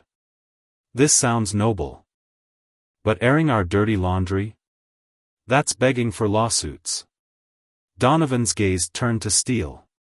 The public's already our judge, Mark. Hiding's not an option, it's our lifeline. Then Julie Young, the CFO, piped up, her tone clipped. What about the price tag? Training, a new board, it's not cheap. Can we afford it? Melissa didn't flinch. We can't afford not to. Lose trust now. And no ad budget will save us. The room fell quiet again, her logic a hammer striking home. After an hour of wrangling, they agreed, full reforms, announced in 2 days. But Donovan had one more card to play. We need Lena Harper in this, he said, his tone ironclad. She's the face of it, like it or not. If she shapes these changes with us, it's proof we're not just talking. David Cole, meanwhile, simmered in the shadows. The man at the heart of the clash felt the world tilt against him. At home, he replayed the argument in his mind. His chest tight with resentment. He'd been so sure of his ground, Lena's calm had only fueled his rage. Now, branded the villain online, he scrolled through the comments, each one a jab at his pride. They don't get it, he muttered to his wife, who sat silently across the room, her eyes weary. She provoked me, why's no one asking her side? His wife sighed, her voice soft but edged. Maybe they are, David. Maybe you just don't see it. He bristled, but doubt gnawed at him, a quiet whisper he couldn't shake. The lesson loomed large over it all. Justice wasn't just a word, it was a reckoning, a mirror forcing Apex Wings to face its sins. Power, misused, had consequences that rippled far beyond one flight. Lena's stand, David's fall. The airline's scramble, all painted a truth as old as time, when those at the top falter, the ground shakes for everyone. And in that shaking, there was a chance, not just for Apex Wings, but for anyone listening, to build something better, something fairer, from the rubble. Melissa Carter sat in her office. The hum of the air conditioner blending with the distant murmur of Apex Wings' bustling headquarters. Her fingers hovered over the phone, hesitation flickering in her chest before resolve took hold. She dialed Lena Harper's number, her voice steady but laced with a quiet urgency as she spoke. Lena, it's Melissa from Apex Wings. I'm reaching out personally because we need you, your insight. Your expertise. We're forming a diversity, equity, and inclusion advisory board, and we'd like you to join us, maybe even lead a project to reshape our organizational culture. Your background as a quality auditor, it's exactly what we need right now. Her words carried a weight of sincerity, a plea wrapped in professionalism. She held her breath, waiting for Lena's response, knowing this call could mark the turning point for a company teetering on the edge of redemption or ruin. 2 days later, the air buzzed with anticipation at Apex Wings' press conference. The room was a sea of flashing cameras and scribbling reporters, their pens poised to capture every word. Donovan, the CEO, stood tall at the podium, his dark suit crisp against the bright lights, flanked by senior executives whose faces bore the strain of sleepless nights and hard decisions. Their expressions were carved from stone, resolute, unwavering, a united front against the storm that had erupted after Flight 762. Donovan's voice cut through the clamor, deep and deliberate. We at Apex Wings take full ownership of the failures that came to light during that incident. It wasn't just a single misstep, it's a symptom of something deeper, something we're determined to fix. He laid out the plan with precision, mandatory bias training for every employee, a top-to-bottom review of procedures, and the creation of the DEI advisory board to hold them accountable. We've asked Lena Harper to guide us, he added, his tone softening with respect. Her experience will help us rebuild the trust we've lost, with our passengers, with our team." The room erupted in murmurs, cameras clicking furiously as the weight of his words settled over the crowd. Across town, Lena Harper sat in her modest living room. The phone pressed to her ear as Melissa's voice crackled through. She listened, her brow furrowed, her mind racing with a mix of skepticism and cautious hope. Melissa's candor disarmed her. "We're not here begging for forgiveness, Lena," the HR executive said, her voice raw with honesty. "We're asking for your help. You've already shown us where we've failed, now we need you to show us how to make it right." Lena's fingers tightened around the receiver, her calm exterior masking the storm of emotions within. She'd spent days replaying the humiliation of Flight 762, the cold stares, the dismissive tone of the crew, the sting of being singled out for no reason but the color of her skin. "If I do this," she replied, her voice steady as steel, "it won't be a token gesture. I want real power to change things, no hollow titles, no empty promises." Melissa didn't hesitate. "You'll have it. Full authority on the DEI board, a project of your own to overhaul our culture. You'll call the shots." Lena paused, the silence stretching as she weighed the offer. Finally, she exhaled. "I'm in. But hear me now, if I see pushback or half-hearted efforts, I'm out, and I won't keep quiet about it." Melissa's response was immediate, almost relieved. "We wouldn't want it any other way." Weeks later, Lena stepped into Apex Wing's sleek conference room, her heels clicking against the polished floor. The space was alive with nervous energy, employees shuffled papers.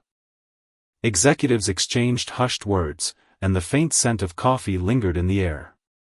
She carried a thick binder of notes, her methodical mind already dissecting the airline's policies. She started with the ground floor, sitting across from gate agents and flight attendants in cramped break rooms, their faces a mix of curiosity and wariness. "Tell me what you've seen," she'd say. Her voice gentle but firm, coaxing out stories of ignored complaints, unchecked biases, and quiet resentments. Upstairs, the leadership team watched her with guarded eyes. At first, they bristled at her bluntness, her refusal to sugarcoat the rot she found in their systems. But as she presented solutions, practical, precise, rooted in her years as an auditor, they began to nod. Then listen, then trust. Her presence was a jolt, a reminder that justice demanded discomfort before it could deliver change. Outside the company's walls, the world took notice. Lena's name blazed across headlines, her story a spark igniting debates on TV screens and social media feeds. On a crisp morning, she sat under the harsh lights of a national talk show. Her hands clasped calmly in her lap as the host leaned forward, his eyes glinting with a mix of intrigue and challenge. "Some say you're turning this into a personal crusade. Amplifying a minor incident for your own gain. What do you say to that?" Lena's pulse quickened, but her face remained a mask of composure. "I didn't choose this spotlight," she said. Her words measured yet piercing. But when someone's dignity is torn away in front of a plane full of strangers, calling it minor is a luxury only the unaffected can afford. "This isn't about me, it's about making sure no one else feels that shame." The clip raced across the internet, a wildfire of support and scorn. Trolls flooded her inbox with venom, attention seeker. They sneered, or worse, while others hailed her as a hero. She scrolled through the messages late at night, her jaw tight, refusing to let the noise drown her purpose. The backlash grew louder. A pundit on a cable news panel waved a dismissive hand, his voice dripping with condescension. "She's blowing a simple misunderstanding out of proportion, it's not systemic, it's just bad luck." A conservative columnist went further, his words sharp as knives in a scathing op-ed, "Passengers like Harper erode the authority of airline crews. She's setting a precedent that'll turn every flight into chaos." Lena faced it all head-on. On a panel discussion, the room thick with tension, she leaned into the microphone. Accountability doesn't undermine authority, it refines it.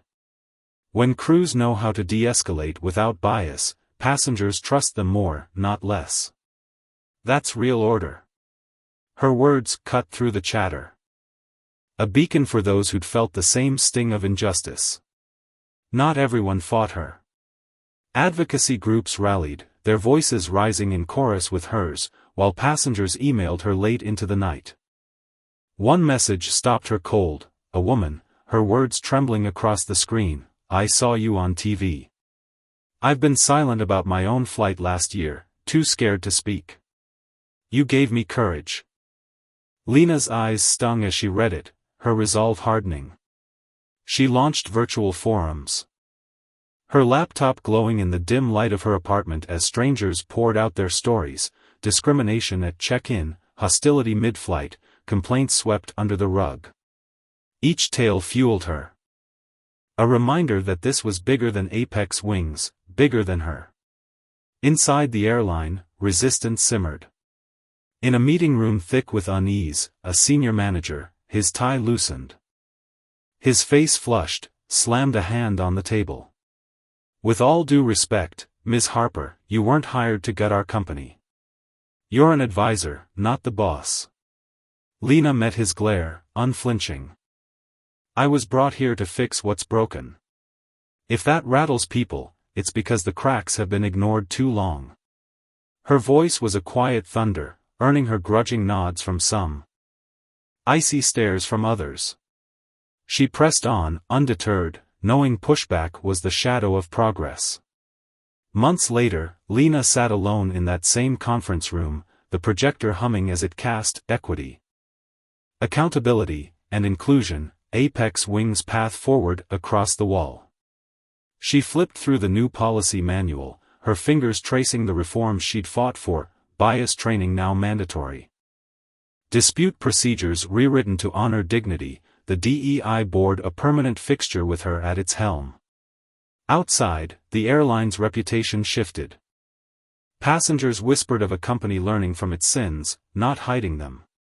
Lena's story had ignited a reckoning, forcing airlines nationwide to scrutinize their own shadows. She leaned back. Exhaustion tugging at her bones, but her mind was clear. Power abused brought consequences, humiliation, distrust, chaos. Justice, though, could mend it, and she'd wielded it not for vengeance, but for a world where no one else would have to stand where she once did. The conference room buzzed with tension and the faint hum of fluorescent lights as the senior executive leaned forward. His voice cutting through the murmur of agreement. "Our customer satisfaction scores have climbed steadily since we rolled out these new measures," he declared. A flicker of pride dancing in his eyes as he scanned the faces around the table. "Passengers are beginning to place their trust in us again, something we haven't seen in years." The words hung in the air, a fragile victory amid a storm of past failures.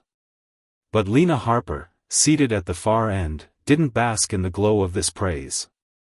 Her fingers tapped lightly against the polished wood, her mind already racing beyond the numbers.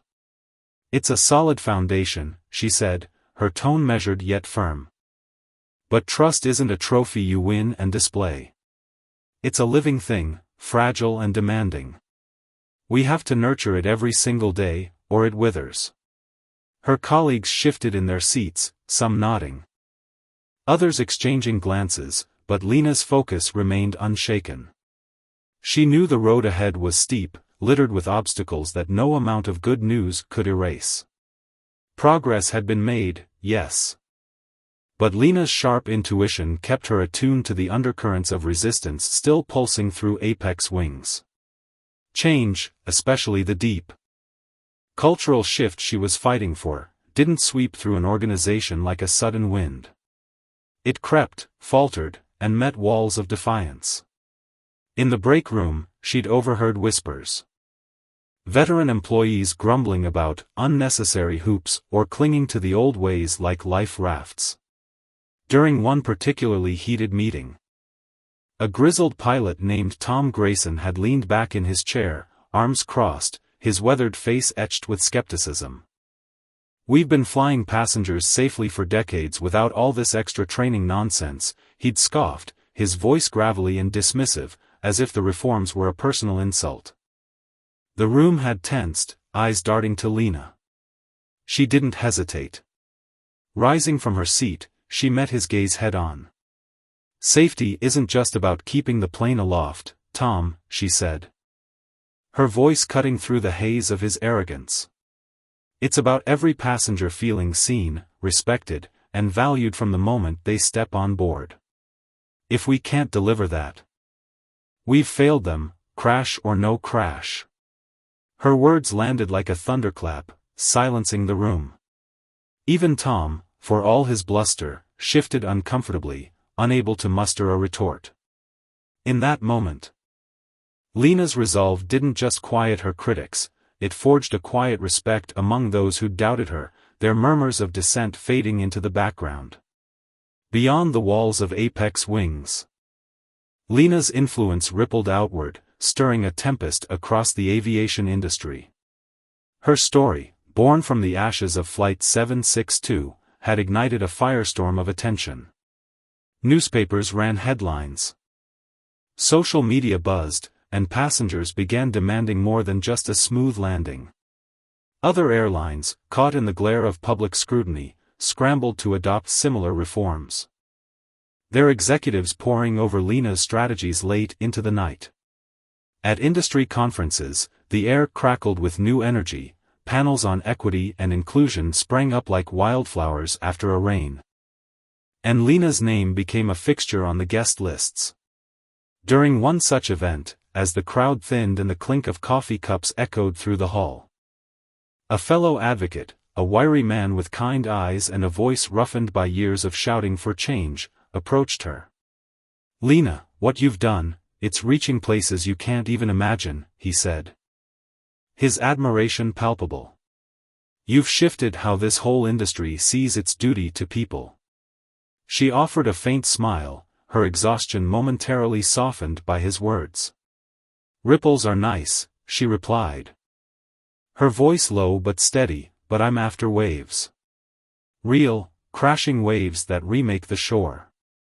It wasn't enough for her to nudge the system, she wanted to reshape it entirely. In rare moments of solitude, Lena allowed herself to drift back to Flight 762. The memory still stung, sharp and visceral, like a wound that refused to heal. She could feel the weight of those hours. The passengers' sidelong glances, their whispers cutting deeper than any blade, the crew's hesitation, their eyes darting away as if she were a problem they could ignore. And the crushing realization that the system she'd trusted had failed her utterly. Humiliation had burned through her, exhaustion dragging at her limbs, but beneath it all, something fiercer had taken root, transformation. She thought of the strangers who'd emailed her, their words raw with gratitude, the advocacy groups who'd rallied at her side. Their banners snapping in the wind, and the colleagues who'd evolved from wary onlookers into steadfast allies. Their support had been her lifeline, pulling her through the darkest days. Yet Lena carried a heavier truth. For every voice like hers that pierced the silence, countless others remained trapped, unheard, their stories swallowed by indifference. That knowledge gnawed at her, fueling her relentless drive to keep pushing, keep fighting. Her final public interview about the incident came on a crisp evening, the studio lights casting long shadows across the set. The journalist, a woman with sharp eyes and a notepad clutched tightly in her hands, leaned forward. "Lena, what's the biggest lesson you've taken from all this?" she asked, her tone probing. Lena paused, the weight of the question settling over her like a mantle. "Change doesn't roar in like a storm," she said at last, her voice clear and unwavering. "It starts small, a single moment. A lone voice daring to speak. But that spark? It's nothing without the grind of action and the stubborn will to keep going." The journalist pressed further, her pen hovering. "And what keeps you fighting, even when the winds feel so far apart?" Lena's gaze didn't waver, her hazel eyes locking onto the camera as if speaking to every soul watching. The certainty that giving up hands victory to the system. If you stop, it wins, and I'll be damned if I let that happen. The room fell silent, the weight of her conviction palpable. As she stepped out into the cool night air afterward, a quiet peace settled over her, not because the battle was over, but because she'd found her purpose in its heart. The changes at Apex Wings were a seed, not a harvest, and Lena Harper was determined to tend it, to push for justice wherever the roots of inequity still clung. Meanwhile, in a courtroom miles away, the air hung thick and oppressive, saturated with the scent of polished oak, yellowed paper, and a faint rot that seemed to seep from the walls themselves. Jason Carter sat at the defendant's table, his hands resting still in his lap, though the ghost of handcuffs lingered, red welts faded but not forgotten. The stares of the room bore into him. A chorus of judgment and condemnation he could feel like a physical weight. Across the aisle, Detective Mark Reynolds lounged in his crisp navy uniform, badge gleaming under the harsh lights. His posture radiating the smug assurance of a man who'd already claimed victory. The jury, 9 white faces, 3 black, barely spared Jason a glance. Their attention drifting to the sea of off-duty cops and suburban spectators packing the gallery, their whispers weaving a guilty verdict before a single word was spoken. At the prosecution's table, District Attorney Robert Linscott adjusted his tie with meticulous care, his every motion sharp and calculated. To him, Jason was no person, just another rung on the ladder to power. A faceless notch in his ascent. Judge Arthur Coleman, perched above them all, peered through his glasses with an expression carved from stone. His pale hands shuffled papers. His rulings already tilting against Jason's attorney, Veronica Hayes, with a bias that spoke louder than any gavel. Jason knew this game too well. He'd faced it on battlefields. Intense negotiations behind enemy lines, only here, the enemy wore tailored suits and judicial robes instead of fatigues. They'd told him to stay quiet, to swallow the bile rising in his throat. But each lie they spun tightened the knot in his chest. Linscott stepped forward, his voice smooth as silk and twice as dangerous. Ladies and gentlemen, what we have here is a textbook case of brutal, unprovoked violence, he began, gesturing toward Jason without so much as a glance, as if he were a stain to be scrubbed away. On the night of August 17, this man, Jason Carter, savagely attacked Henry Whitmore, a pillar of our community, leaving him bloodied and unconscious in an alley, his wallet gone. He paused, letting the image fester in the jurors' minds, then turned to them with a practiced softness. We've seen this tale before, haven't we? A drifter like Mr. Carter, no job, no roots, wanders into the wrong place and does what men like him always do. The words sliced into Jason, each one a calculated blow. His fists clenched beneath the table. His breath hitching as Veronica tensed beside him. She didn't object, couldn't, not without feeding their narrative of her as the shrill, emotional defender. They'll dismantle you bit by bit. She'd warned him before the trial. Don't give them the satisfaction of seeing you crack. So he sat, still as stone, while Linscott's venom flowed unchecked. The prosecutor turned to Reynolds, his star witness. Detective, you were first on the scene. Paint the picture for us. Reynolds leaned forward, his throat clearing with a theatrical rasp, as if savoring the spotlight. It was a damn slaughterhouse, he said, his voice thick with rehearsed disgust. Whitmore was sprawled out, blood pooling around his head, and there was Carter, looming over him like some predator. I yelled at him to freeze, but he bolted, ran like they all do. A murmur of approval rippled through the gallery, feeding Reynolds' smirk. And when you caught him? Linscott prompted, his tone coaxing. Fought like a wild beast, Reynolds replied, his eyes glinting. Nearly snapped my partner's wrist. We had to beat him down just to cuff him. Jason's jaw locked, rage simmering beneath his calm facade. Lies, every syllable a fabrication. He hadn't run, hadn't fought, and he sure as hell hadn't touched Whitmore. But in this room, truth was a ghost. Powerless against the machinery of power and prejudice. Lena and Jason, worlds apart, stood as mirrors of the same struggle, two souls battered by systems that thrived on silencing the powerless. Lena turned her pain into a beacon, illuminating the cracks in an industry and forcing it to reckon with its failures. Jason, shackled by a courtroom's warped justice, bore the weight of a lie he couldn't disprove, his fate hinging on the whims of men who saw him as less than human. Their stories wove a stark lesson: power, unchecked, devoured fairness, leaving only the brave or the broken to pick up the pieces. Lena's waves crashed against apathy, Jason's silence screamed against corruption. Together, they underscored a truth as old as time: justice wasn't a gift bestowed from above. It was a fire, kindled by those willing to burn for it. And its flames revealed the cost of letting tyrants rule unopposed. Detective Reynolds leaned back in his chair, his weathered hands clasped loosely in front of him, the faint creases around his eyes deepening as he shook his head with slow, deliberate certainty. "Not a flicker of remorse," he said, his voice low and gravelly, carrying the weight of years spent staring into the souls of men who'd long since lost theirs. "I've seen that look too many times, blank, cold, like a stone wall." He just sat there in his cell. Not a twitch, not a word. No conscience, no regret. If you gave him the chance, he'd do it all over again without a second thought. His words hung heavy in the air.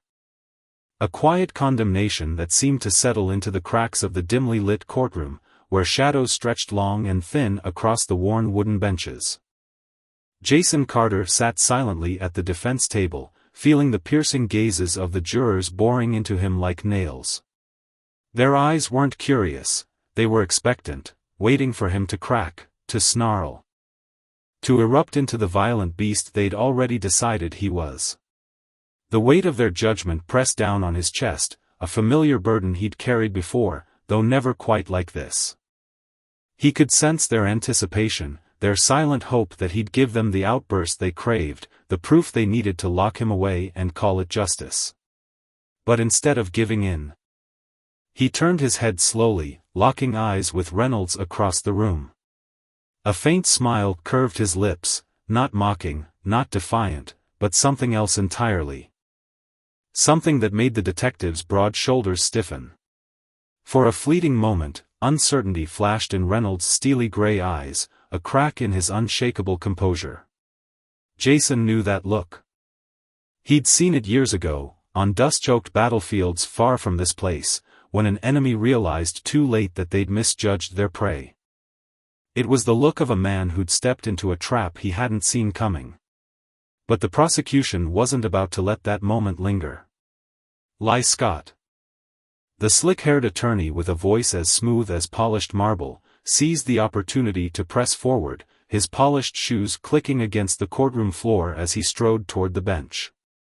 "Your Honor," he declared, his tone dripping with theatrical gravitas, "I'd like to enter into evidence the surveillance footage of the assault." The words snapped through the air like a whip. And before they'd fully settled, Veronica Hayes shot to her feet, her chair scraping loudly against the floor. "Objection," she barked, her voice sharp and unyielding. The defense was never granted access to the original, unedited footage. "This is a clear violation of procedure." Her dark eyes blazed with indignation. But Judge Coleman barely lifted his gaze from the papers in front of him. "Overruled," he muttered, his voice flat and disinterested. As if her protest was nothing more than a buzzing fly to be swatted away. Veronica's jaw tightened, her fingers curling into fists at her sides, but she sank back into her seat, the fury simmering just beneath her composed exterior. The screen at the front of the courtroom flickered to life, casting a pale, ghostly glow across the faces of the jurors. The grainy footage rolled, revealing a dark, narrow alley shrouded in shadows. A figure crouched over a motionless man sprawled on the damp pavement, the scene blurred and indistinct. Like a memory half forgotten. The image trembled slightly, the details swallowed by the poor quality, but Scott didn't need clarity to make his point. He turned to the jury with a slow, deliberate pivot, his lips curling into a knowing half-smile. "You see it, don't you?" he asked, his voice soft yet commanding, planting a seed of certainty in their minds. It didn't matter that the face on the screen was impossible to discern, or that the video abruptly cut off just before anything definitive could be seen. The suggestion was enough, more than enough. Jason watched it unfold, his pulse steady but his mind racing. He knew what came next, the whispers, the sidelong glances, the disgust that would ripple through the room like a tide. And sure enough, it began. A woman in the gallery, her coat clutched tightly around her, leaned toward her neighbor and murmured, "He looks just like the guy who robbed my store last year." A man nearby shook his head, his voice gruff with conviction. "I don't need to see more. He did it." One of the jurors, a middle-aged woman with tired eyes, shifted uncomfortably in her seat. Stealing a quick glance at Jason before looking away, as if meeting his gaze might somehow taint her. Veronica's nails dug into the edge of the defense table, leaving faint crescent marks in the wood. She'd fought too many battles like this, cases where the scales of justice were tipped long before the first gavel fell. She knew the pattern all too well. Guilty until proven innocent, and even then, still guilty in the eyes of those who'd already made up their minds. Her chest tightened with a mix of anger and helplessness. Emotion she'd learned to bury deep but could never fully silence. Jason, beside her, let out a slow, measured breath, his broad shoulders barely moving. He'd faced death before, stared into the eyes of men who'd pulled triggers without hesitation, but this was different. On the battlefield, there'd been rules, however brutal. Here, in this stifling room with its flickering lights and stale air, truth was a ghost no one cared to chase. In this courtroom, in this city, in this country, Jason Carter was already a dead man walking. His fate sealed not by evidence but by the weight of assumption. Veronica's fury burned hotter as she gripped the table's edge, her knuckles widening under the strain. She'd seen corruption before, watched the system chew up and spit out men like Jason, men who didn't fit the mold of innocence the world demanded. But this? This was a mockery. A blatant display of power masquerading as justice.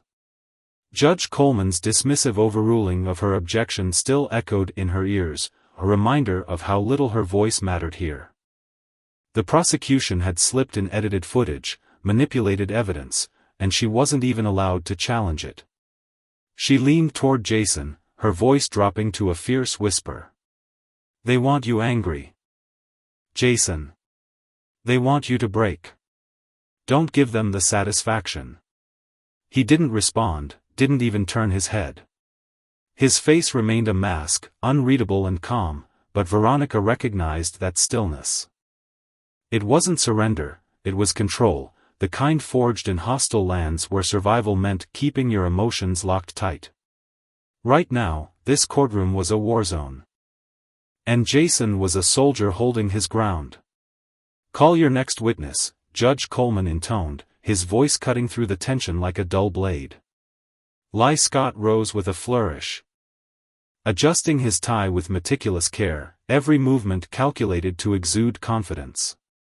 "The prosecution calls Officer Daniel Marsh to the stand," he announced. A young officer stepped forward. His uniform crisp and spotless, his posture rigid as he crossed the room. His face was carefully composed, his jaw set and his eyes fixed straight ahead, a picture-perfect image of trustworthiness. The kind juries ate up without question. Scott paced slowly before the jury, his hands clasped behind his back. "Officer Marsh," he began. "You were with Detective Reynolds on the night of the incident. Can you describe what happened?" Marsh cleared his throat, the sound small but audible in the hushed room. We responded to a 911 call reporting an assault in progress, he said, his voice steady but tinged with a faint nervousness. When we arrived, we found the victim on the ground, unconscious. The defendant was standing over him. Lee Scott nodded, his expression one of somber agreement. And did you witness any resistance from the defendant? Marsh hesitated. Just for a heartbeat, a flicker of doubt Jason caught but knew the jury wouldn't. Yes, sir, Marsh said finally, his tone firming up. When we attempted to take him into custody, he resisted. He was aggressive, uncooperative. We had to use force to restrain him. Lee Scott turned to the jury, his face a mask of solemnity. A man caught in the act, he said, letting the words linger. A man who fought arrest. A man with no remorse. Jason's gaze bore into Marsh, unblinking, but the young officer wouldn't meet his eyes, couldn't, because they both knew the truth. Jason hadn't resisted, hadn't fought. He'd stood there, hands raised, voice calm, and they'd tackled him anyway. In this room, though, lies carried more weight than reality. Veronica surged to her feet, her heels striking the floor with sharp, defiant clicks as she strode toward the witness stand. Cross-examination, Your Honor, she said. And Judge Coleman gave a curt nod, barely acknowledging her. She fixed Marsh with a piercing stare. Officer Marsh, you said my client resisted arrest. Define resisted. Marsh shifted in his seat. His polished facade faltering slightly. He didn't comply immediately, he mumbled. Veronica arched an eyebrow, her voice cutting like a blade. Did he attack you? Did he throw a punch? Did he pull a weapon? Silence stretched taut across the room, then Marsh answered, no. A murmur rippled through the courtroom, a faint stir of unease. Veronica pivoted to the jury. Her tone steady but laced with challenge. So let's be clear, the resistance we're talking about is that he didn't drop to the ground like an obedient dog the second you showed up. Objection. Lee Scott snapped, his voice rising. Argumentative. Judge Coleman frowned, his gavel hovering. Sustained. Keep it professional, Ms. Hayes. Veronica flashed a tight, controlled smile. Of course. Your Honor. She turned back to Marsh. Tell me, officer, when you arrived, did you see my client physically harming the victim?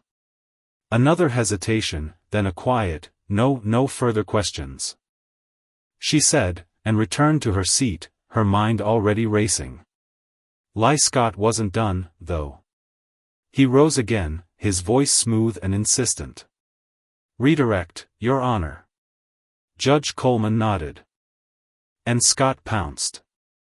Officer Marsh, does hesitation to comply put officers in danger? Marsh straightened, nodding quickly. Absolutely. Scott spread his hands wide, addressing the jury with a flourish. There you have it. The defendant didn't need to throw a punch to be a threat. His mere refusal was enough. Jason exhaled slowly. A faint tremor of frustration breaking through his calm. They just criminalized his existence, turned his refusal to grovel into proof of guilt. The lesson was clear, power didn't need truth to win. It only needed perception. During the lunch recess, Veronica and Jason sat in a cold, gray holding room just off the courtroom, the air thick with the smell of disinfectant and despair.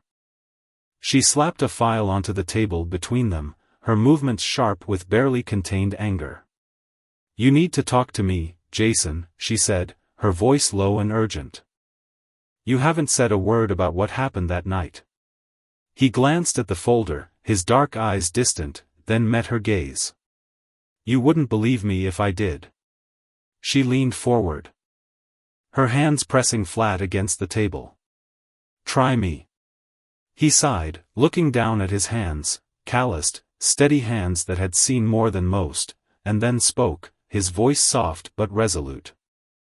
I wasn't attacking Henry Whitmore. Veronica froze, her breath catching. "You were there?" "I was there," he admitted, and for the first time, he broke his silence, letting the truth spill out. He'd been walking home from a late shift at the warehouse across town, his boots crunching against the gravel-strewn sidewalk, the night air cool against his skin. A scream had pierced the quiet. Sharp and desperate, echoing from a nearby alley. Instinct kicked in, he'd moved toward it without thinking, his heart pounding but his steps sure. In the shadows, he'd seen two figures. Henry Whitmore, crumpled against the wall, and another man, cloaked in dark clothes, his face obscured. The stranger had Whitmore by the collar, his fist raining down blows. A flash of metal glinting in his hand, a knife. Jason hadn't hesitated. "Hey, get off him," he'd shouted, his voice cutting through the night. The attacker had turned, startled. The blade slashing toward Jason. He'd grabbed a trash can lid from the ground, the metal cold and slick in his hands, and used it to block the strike, the impact jarring his arm. The man stumbled back, clearly unprepared for resistance. Jason had stepped between him and Whitmore, his stance firm. "Walk away," he'd said, his voice low and steady. The attacker hesitated. Then bolted into the darkness, his footsteps fading into the night. Jason had turned to Whitmore, who was slumped against the wall, blood trickling from his lip, his breath shallow and ragged. He'd crouched down, checking for injuries, his hands moving carefully over the man's crumpled form. That's when the sirens blared, two squad cars screeching to a halt at the alley's mouth. Reynolds and Marsh had leapt out, guns drawn, their shouts overlapping in a chaotic roar. "Hands up! Now!" Jason had straightened, raising his hands slowly, his voice calm. "I was trying to help." But before he could finish, they'd tackled him, their knees slamming into his back, pinning him to the cold pavement. No one asked questions. No one looked for the fleeing man. They'd found their culprit, and that was enough. Veronica let out a slow, shaky breath, her mind reeling but her heart steady. She believed him, every word, but belief wasn't enough. In this courtroom, truth was a fragile thing, easily crushed beneath the weight of bias and power. She needed proof, something tangible to fight with, because without it, Jason's story would be just another whisper lost in the wind. Outside the courthouse, the world churned on. Oblivious to the battle within, oblivious to the lesson etched into every moment of this trial, justice was a mirror, reflecting not truth, but the desires of those who held the gavel. And when power was abused, when lies were wielded like weapons, the consequences rippled far beyond the courtroom, staining the very soul of the system it claimed to uphold. Late in the evening, Sarah Mitchell sat hunched over her desk, the dim glow of her phone casting sharp shadows across her face. Her fingers swiped through the anonymous file she'd received earlier that day. A collection of documents and notes that felt like a ticking bomb in her hands. As her eyes scanned the text, a troubling pattern emerged, one that made her stomach twist with unease. Detective Mark Reynolds' name appeared again and again, 3 prior cases where surveillance footage had inexplicably malfunctioned, obscuring the truth of what had happened, and now here he was again. Tied to yet another arrest that seemed too neat, too convenient. Sarah's brow furrowed, her lips moving silently as she muttered to herself, "This doesn't make sense. There's something rotten here." She could feel it in her gut, a gnawing certainty that the story the public had been fed was a flimsy facade. Whatever lay beneath, she vowed to unearth it, no matter how deep she had to dig. Meanwhile, in the courtroom the next day, the air hung heavy with anticipation, thick as fog rolling off a restless sea. Every creak of the wooden benches, every stifled cough from the gallery, seemed to amplify the tension. Jason Carter sat at the defendant's table, his broad shoulders squared but his eyes distant. As if he were staring through the walls of the room into some far-off memory. For weeks, he'd endured the prosecution's relentless assault on his character, their words slashing at him like knives. carving him into a monster in the eyes of the jury. They'd stripped him of his dignity, piece by agonizing piece, painting him as a violent thug without a shred of remorse. He'd borne it all in silence, his jaw tight, his hands clasped so hard his knuckles whitened. But today, something had shifted inside him. The restraint he'd clung to like a lifeline was fraying. And when he finally opened his mouth, he knew his words would ignite the truth and send this sham of a case up in flames. Veronica Hayes, his attorney, rose from her chair with the steady grace of a warrior stepping onto a battlefield. Her heels clicked sharply against the polished floor as she strode to the center of the courtroom. Her voice ringing out with unshakable resolve. "Your Honor, the defense calls Jason Carter to the stand." A ripple of surprise coursed through the onlookers, their whispers buzzing like a swarm of startled bees. The jury shifted uncomfortably in their seats, some leaning forward, others exchanging uncertain glances. Prosecutor Lynn Scott, lounging in his chair with his arms crossed, let a smug smirk curl his lips, as if daring Jason to step into the trap he'd so carefully laid. Judge Coleman, perched high on his bench, adjusted his wire-rimmed glasses with a faint sigh and waved a hand. "Proceed." Jason stood, his movements slow and deliberate, each step a testament to the control he'd honed over years of discipline. This was a man who'd leapt from helicopters into the chaos of war zones, who'd cradled dying soldiers in his arms, their blood soaking into his uniform as he whispered reassurances he didn't believe. He'd fought for his country, bled for it, carried scars both visible and buried deep. Yet nothing, not the roar of gunfire, not the weight of a fallen comrade, had ever left him as raw and exposed as he felt now, climbing into that witness chair. The eyes of the courtroom bore into him. A jury of strangers who'd already judged him guilty, their faces a mix of indifference and thinly veiled contempt. He settled into the seat, his hands resting lightly on the worn wood, and met their gazes with a quiet, unshakable strength. Veronica stepped closer, her tone firm but laced with a subtle warmth meant to steady him. "Mr. Carter, let's cut through the noise. Did you attack Henry Whitmore?" Jason's voice came low and steady, a calm anchor in the storm. "No," she pressed on. "Were you robbing him?" Again, that unwavering certainty. "No," Veronica nodded, her eyes locking with his. "Then tell us what really happened that night. Tell them the truth." Jason drew a slow breath, his chest rising and falling as he turned to face the jury directly. He wanted them to see him, not the caricature the prosecution had crafted, but the man he was. "I was walking home," he began, his voice measured but resonant, filling the room. "It was late. The streets were quiet. Then I heard something, a cry, sharp and desperate, coming from the alley. I didn't hesitate. I turned the corner and saw Henry Whitmore, backed against the wall, his face twisted in fear. Another man was there, looming over him, his fist raised. I shouted, ran toward them. The attacker, he was fast. He hit Whitmore hard, knocked him down, then took off into the dark. I didn't chase him. I stayed with Henry, tried to help him up, asked if he was okay. He was dazed, bleeding, but alive. That's when the police showed up."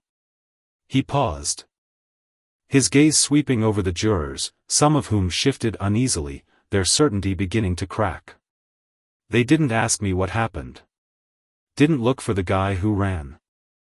They saw me, a black man standing over a white guy who was out cold, and that was enough for them.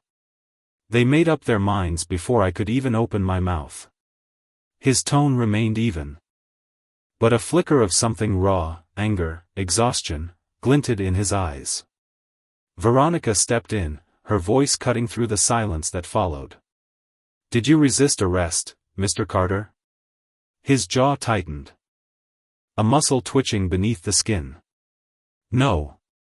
I put my hands up, told them I wasn't a threat. They didn't care. They tackled me, slammed me into the pavement. Cuffed me so tight I could feel the metal biting into my wrists. Her brows lifted slightly. Did they ever ask for your version of events? A hollow laugh escaped him, bitter and sharp. No. Detective Reynolds had already decided who I was. He didn't need my side, he had his story. Veronica pivoted toward the prosecution table, her voice rising with controlled fury. And yet, the jury was told that my client fought like a wild animal, that he was caught red-handed, that he showed no remorse for his supposed crimes. She let the words linger, heavy and accusing. Before turning her attention to Detective Mark Reynolds, slouched in the witness stand he'd occupied earlier. His smug grin had faded, replaced by a faint sheen of sweat glistening at his hairline. "Detective," she said, her tone icy, "you testified that my client resisted arrest. Do you stand by that, under oath?" Reynolds leaned into the microphone, his voice gruff but tinged with unease. "I do." For the first time, Jason saw it, a flicker of doubt in the man's eyes, a crack in his armor. Reynolds shifted in his seat, trapped under the weight of Jason's steady, unflinching stare. Suddenly, a rustle broke the tension as Sarah Mitchell surged to her feet in the gallery, her heart pounding with a mix of adrenaline and dread. She clutched a flash drive in her hand. Her knuckles white around the small device that held the key to everything. "Your Honor," she called out, her voice slicing through the murmurs of the crowd. "I have newly discovered footage of the alleged crime." The room fell silent, a stunned hush blanketing the space. Lynn Scott leapt up, his face flushed with indignation. "Objection! Who is this woman? What is this nonsense?" Sarah stepped forward, undeterred, her chin lifted defiantly. "Sarah Mitchell, investigative journalist. The defense has the right to present new evidence. And this changes everything." Judge Coleman's lips pressed into a thin line, his weathered face creasing with irritation as he glanced at Veronica. "Miss Hayes, were you aware of this footage?" Veronica didn't flinch, her response swift and sure. "I am now, Your Honor. And if it proves my client's innocence, I trust the court will want to see the truth." Coleman exhaled sharply through his nose, his fingers drumming briefly on the bench. "Play the footage." The courtroom lights dimmed, plunging the space into a shadowy hush as a projector hummed to life. The grainy black and white surveillance feed flickered onto the screen, revealing a scene starkly different from the prosecution's doctored version. There was Henry Whitmore, alive and conscious, stumbling backward in the alley. His hands raised in a feeble attempt to ward off a shadowy figure. The attacker, tall, wiry, his face obscured, lunged forward, striking Whitmore across the face with a vicious blow that sent him crumpling to the ground. Then Jason appeared, sprinting into the frame, his posture tense but not threatening. He shouted something inaudible, his arms outstretched as he stepped between Whitmore and the assailant. The attacker bolted, vanishing into the night, while Jason knelt beside the injured man, his hands hovering as he tried to help. The footage rolled on, capturing the moment the police arrived, two officers charging toward Jason, their batons drawn, their shouts muffled but aggressive. He raised his hands high, his body language screaming compliance, but they tackled him anyway, pinning him to the ground with a force that made the onlookers wince. The screen went dark, and a collective gasp rippled through the courtroom. The jury's faces shifted, some wide-eyed with shock, others tight with shame. Lynn Scott's complexion drained to a sickly pallor, his earlier confidence evaporating like mist in the sun. "Your Honor," Veronica said, her voice steady but laced with triumph, "the prosecution's entire case rests on falsified evidence. I move for immediate dismissal." Judge Coleman slammed his gavel, the sharp crack silencing the rising clamor. "Enough." Jason sat still, his expression unreadable, though inside his heart thudded with a quiet vindication. He'd known the truth from the start, carried it like a heavy stone in his chest, and now, at last, it was laid bare for all to see. Coleman hesitated. His gaze flicking to Lynn Scott, then to Reynolds, two men who'd wielded their authority like a weapon, bending justice to their will. Now, that power was slipping through their fingers, crumbling into dust. The judge cleared his throat, his voice gruff but resolute. The court finds the defendant, the pause stretched, taut and unbearable, before he finished, not guilty. The courtroom erupted. Gasps turned to shouts, a chaotic roar of relief and outrage crashing against the walls. Jason exhaled, a slow, deep breath that felt like the first he'd taken in months. The weight of the nightmare began to lift, though its shadow lingered. Veronica turned to the judge, her voice cutting through the din. "Your Honor, given this revelation, I motion for an immediate investigation into Detective Reynolds for perjury and evidence tampering." Lynn Scott shot to his feet again, his voice shrill. "Objection. This is outrageous." But his protest was drowned out as the courtroom doors burst open. Two uniformed officers strode in, their boots thudding against the floor. One of them, a young man named Marsh, whose hesitant glances during Jason's arrest had hinted at unease, fixed Reynolds with a cold, unyielding stare. "Detective Reynolds," Marsh said, his tone flat. "You're under arrest." Reynolds lunged forward, a desperate snarl twisting his features, but there was nowhere to run. Marsh grabbed his arm, twisting it behind his back with practiced ease. While the second officer snapped handcuffs around his wrists, the same cold steel that had once bound Jason now encircling the man who'd orchestrated his torment. Poetic justice, bitter and sweet, hung in the air as they dragged Reynolds toward the door, his shouts fading into the chaos. The moment Reynolds disappeared, the atmosphere shifted again, a seismic turn that left everyone reeling. The whispers grew louder, the murmurs of the gallery swelling into a tide of disbelief. Jason remained seated for a moment, his hands resting on the table, feeling the eyes of the room on him once more. But this time, it wasn't hatred or judgment he saw in their faces, it was fear. Fear of what he'd endured, fear of the system that had nearly crushed him.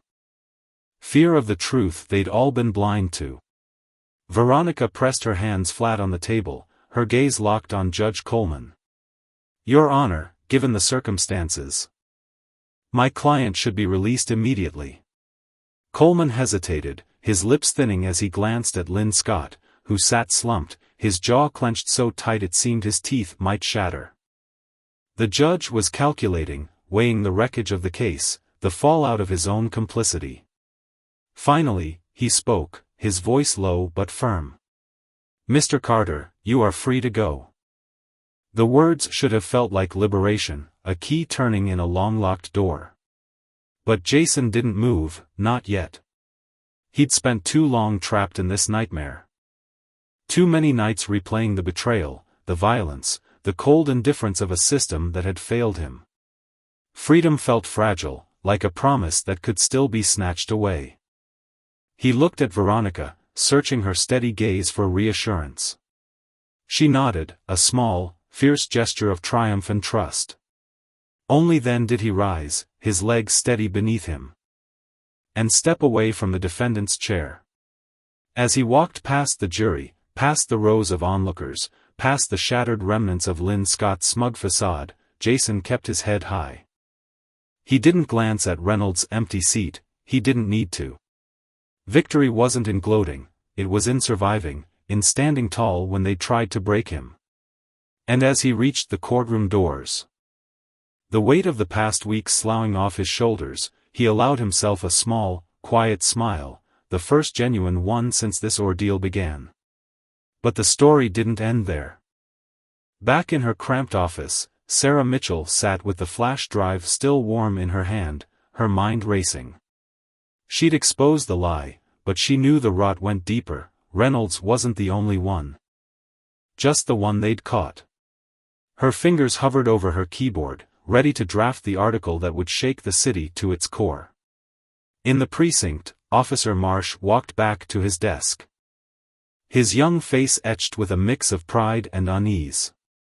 He'd hesitated that night in the alley, unsure of Reynolds' barked orders, and that guilt had fueled his resolve today. He'd made a choice to stand for something, and it changed him.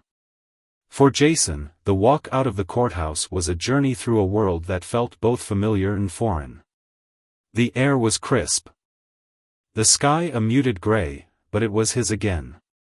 He thought of the alley, of Henry Whitmore's dazed gratitude before the police had stormed in, of the attacker who'd slipped away into the night.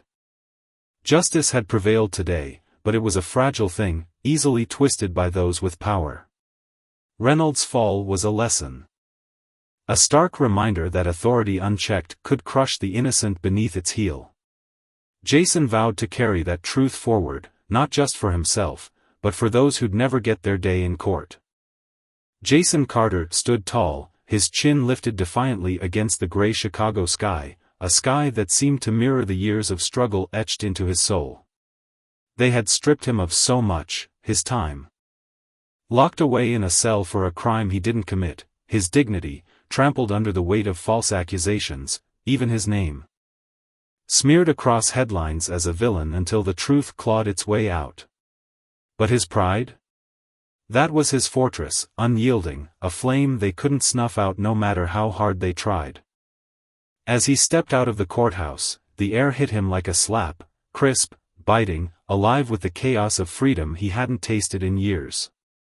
The press descended like vultures. A swarm of flashing cameras and outstretched microphones cutting through the late winter chill. "Jason! How does it feel to be free?" one shouted, voice sharp and hungry. "Mr. Carter. Are you suing the city?" another demanded, elbowing forward.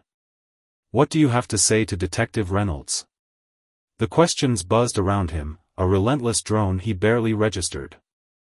His ears rang with the noise, but his eyes, those deep, weary eyes, cut through the crowd, searching for something steady amid the storm. There, beyond the sea of reporters, stood Sarah Mitchell. She wasn't like the others. No microphone dangled from her hand, no notepad scribbled with rushed questions. She just stood there, her coat pulled tight against the wind. Her dark hair fluttering slightly as she watched him. Her presence was quiet, deliberate, a lighthouse in the fog of this madness. Jason's chest tightened as their gazes locked. Without her, he'd still be rotting behind bars, another forgotten name in a system built to erase men like him. She'd dug through the lies, unearthed the doctored footage. The tampered evidence, truths that had set him free. He dipped his head in a single, solemn nod, a silent thank you heavy with everything he couldn't say. She returned it. Her lips twitching into the faintest hint of a smile. Some fights demanded fists, others sharp words, but this one, this war, had been won with the raw, unyielding power of truth. And yet, as he stood there, the victory felt hollow, a fleeting spark in a world still cloaked in shadows. Inside the courthouse, chaos brewed in a different form. Robert Linscott stormed into his office. The door banging shut with such force that the glass pane shivered, threatening to crack.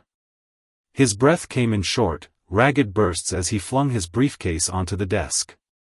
Papers spilling like confetti across the polished wood. This was a catastrophe, a tidal wave he couldn't outrun. The Reynolds case wasn't just crumbling, it was exploding. And the shrapnel was aimed straight at him.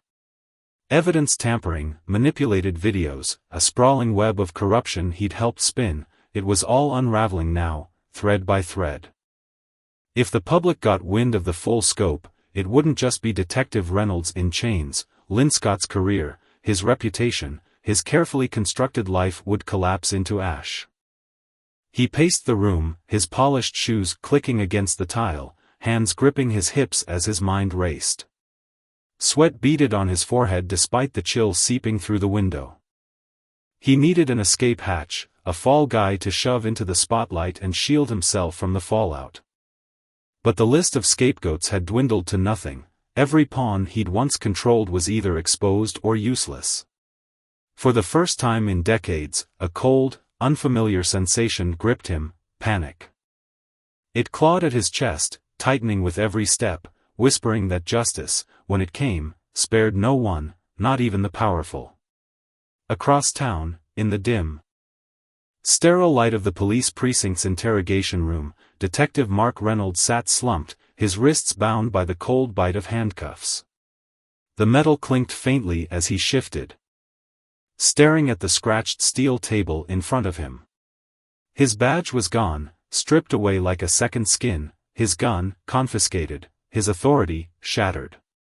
Across from him sat Daniel Marsh, a young officer whose boyish face belied the steel growing in his spine. Marsh had been there that night, a rookie trembling with uncertainty as he'd helped cuff Jason Carter under Reynolds' barked orders.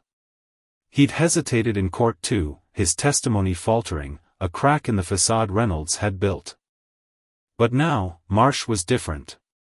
The fear had melted away, replaced by a quiet resolve that made him dangerous. He leaned forward, elbows on the table, his voice steady as a blade. "So, Mark," he said, letting the name hang in the air like a taunt, "how many other cases did you twist? How many lives did you bury to keep your hands clean?" Reynolds' eyes narrowed, a glare sharp enough to cut glass. But he said nothing. Marsh chuckled, a low, bitter sound that echoed off the concrete walls. "Yeah, that's what I figured. Silence won't save you this time." The rookie leaned back, folding his arms, savoring the shift in power. For years, Reynolds had wielded his badge like a scepter, bending the law to his will. Now, that arrogance was a noose tightening around his neck. A lesson in the bitter cost of abusing power. Back at the courthouse steps, the press still buzzed, but Jason finally turned to face them. Beside him stood Veronica Hayes, his lawyer. Her presence a steady anchor in the swirling chaos. She didn't hover or prompt him, didn't whisper instructions in his ear. She simply stood there. Her sharp suit a contrast to the exhaustion lining her face, trusting him to speak his truth. Jason drew a breath, the cold air stinging his lungs, and let his voice rise above the clamor. "This isn't about me," he said, each word deliberate, carrying the weight of years stolen. "It never was. This is about every black man who's been labeled guilty before he even gets a chance to breathe in a courtroom. It's about every innocent soul crushed under a system that guards the powerful and forgets the rest." The crowd stilled, the cameras pausing, the reporters' pens hovering as his words sank in. His voice grew quieter, heavier. "I made it through this. I survived. But how many didn't? How many are still out there, buried under lies no one bothered to dig up?" The question lingered. A ghost haunting the air, unanswered by the lawyers, the police, the onlookers who shifted uncomfortably under its weight. Justice, Jason realized, wasn't a gavel's bang or a cleared name, it was a fight that left scars, a truth that demanded reckoning. That night, as the city hummed with its usual indifference, Jason wandered alone through Chicago's shadowed streets. No handcuffs bit into his wrists, no chains dragged at his steps, just him and the vast, restless night stretching out before him.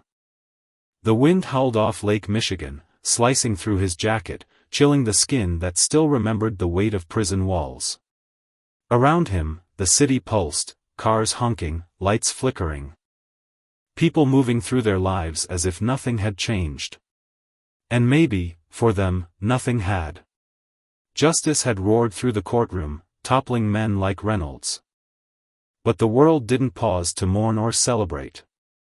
It just kept spinning, oblivious to the battles fought in its underbelly.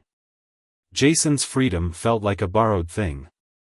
A fragile gift he couldn't fully grasp.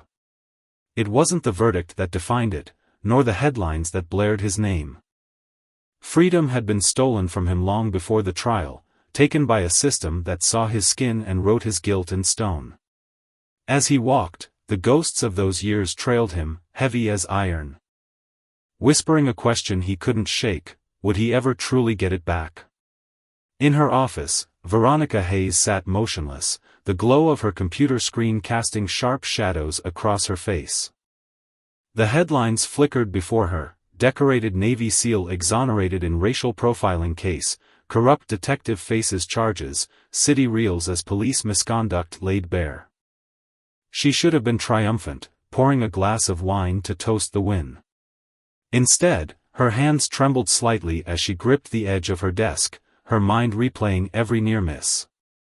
Every moment they'd teetered on the edge of defeat.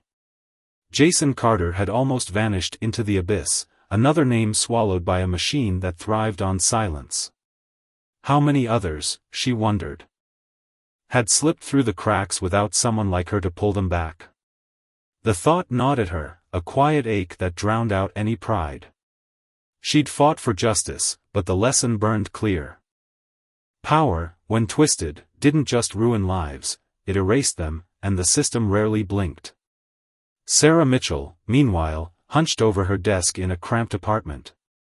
Her fingers flying across the keyboard as she hammered out the story that would gut Robert Linscott's legacy. The files she'd uncovered sprawled across her table, names, dates. Cases stretching back years, each one a thread in a tapestry of corruption. Jason had been a spark, but now the fire was spreading, exposing a rot that went deeper than one detective or one trial. She paused, rubbing her eyes, the weight of her work settling into her bones. She'd done her part, laid the truth bare for the world to see, but she wasn't naive. The system wouldn't crumble, it would claw back, as it always did, protecting itself with a ferocity that dwarfed any individual's resolve. Men like Reynolds might fall, but the machinery that birthed them stood tall, a lesson in resilience she couldn't ignore. In Cook County Jail, Mark Reynolds sat in a holding cell. His broad shoulders hunched as he traced the jagged cracks in the concrete wall with his eyes. The clang of metal doors echoed in the distance, a rhythm he'd once commanded but now endured. His badge was a memory, his gun a ghost, his power a fading echo. Yet fear didn't touch him. He leaned back against the cold wall, a smirk tugging at his lips. He was one man, a cog in a vast, grinding wheel. The system he'd served, bent, broken, exploited, still loomed, unshaken. It would churn on, spitting out new Reynoldses to take his place, because power didn't die, it adapted.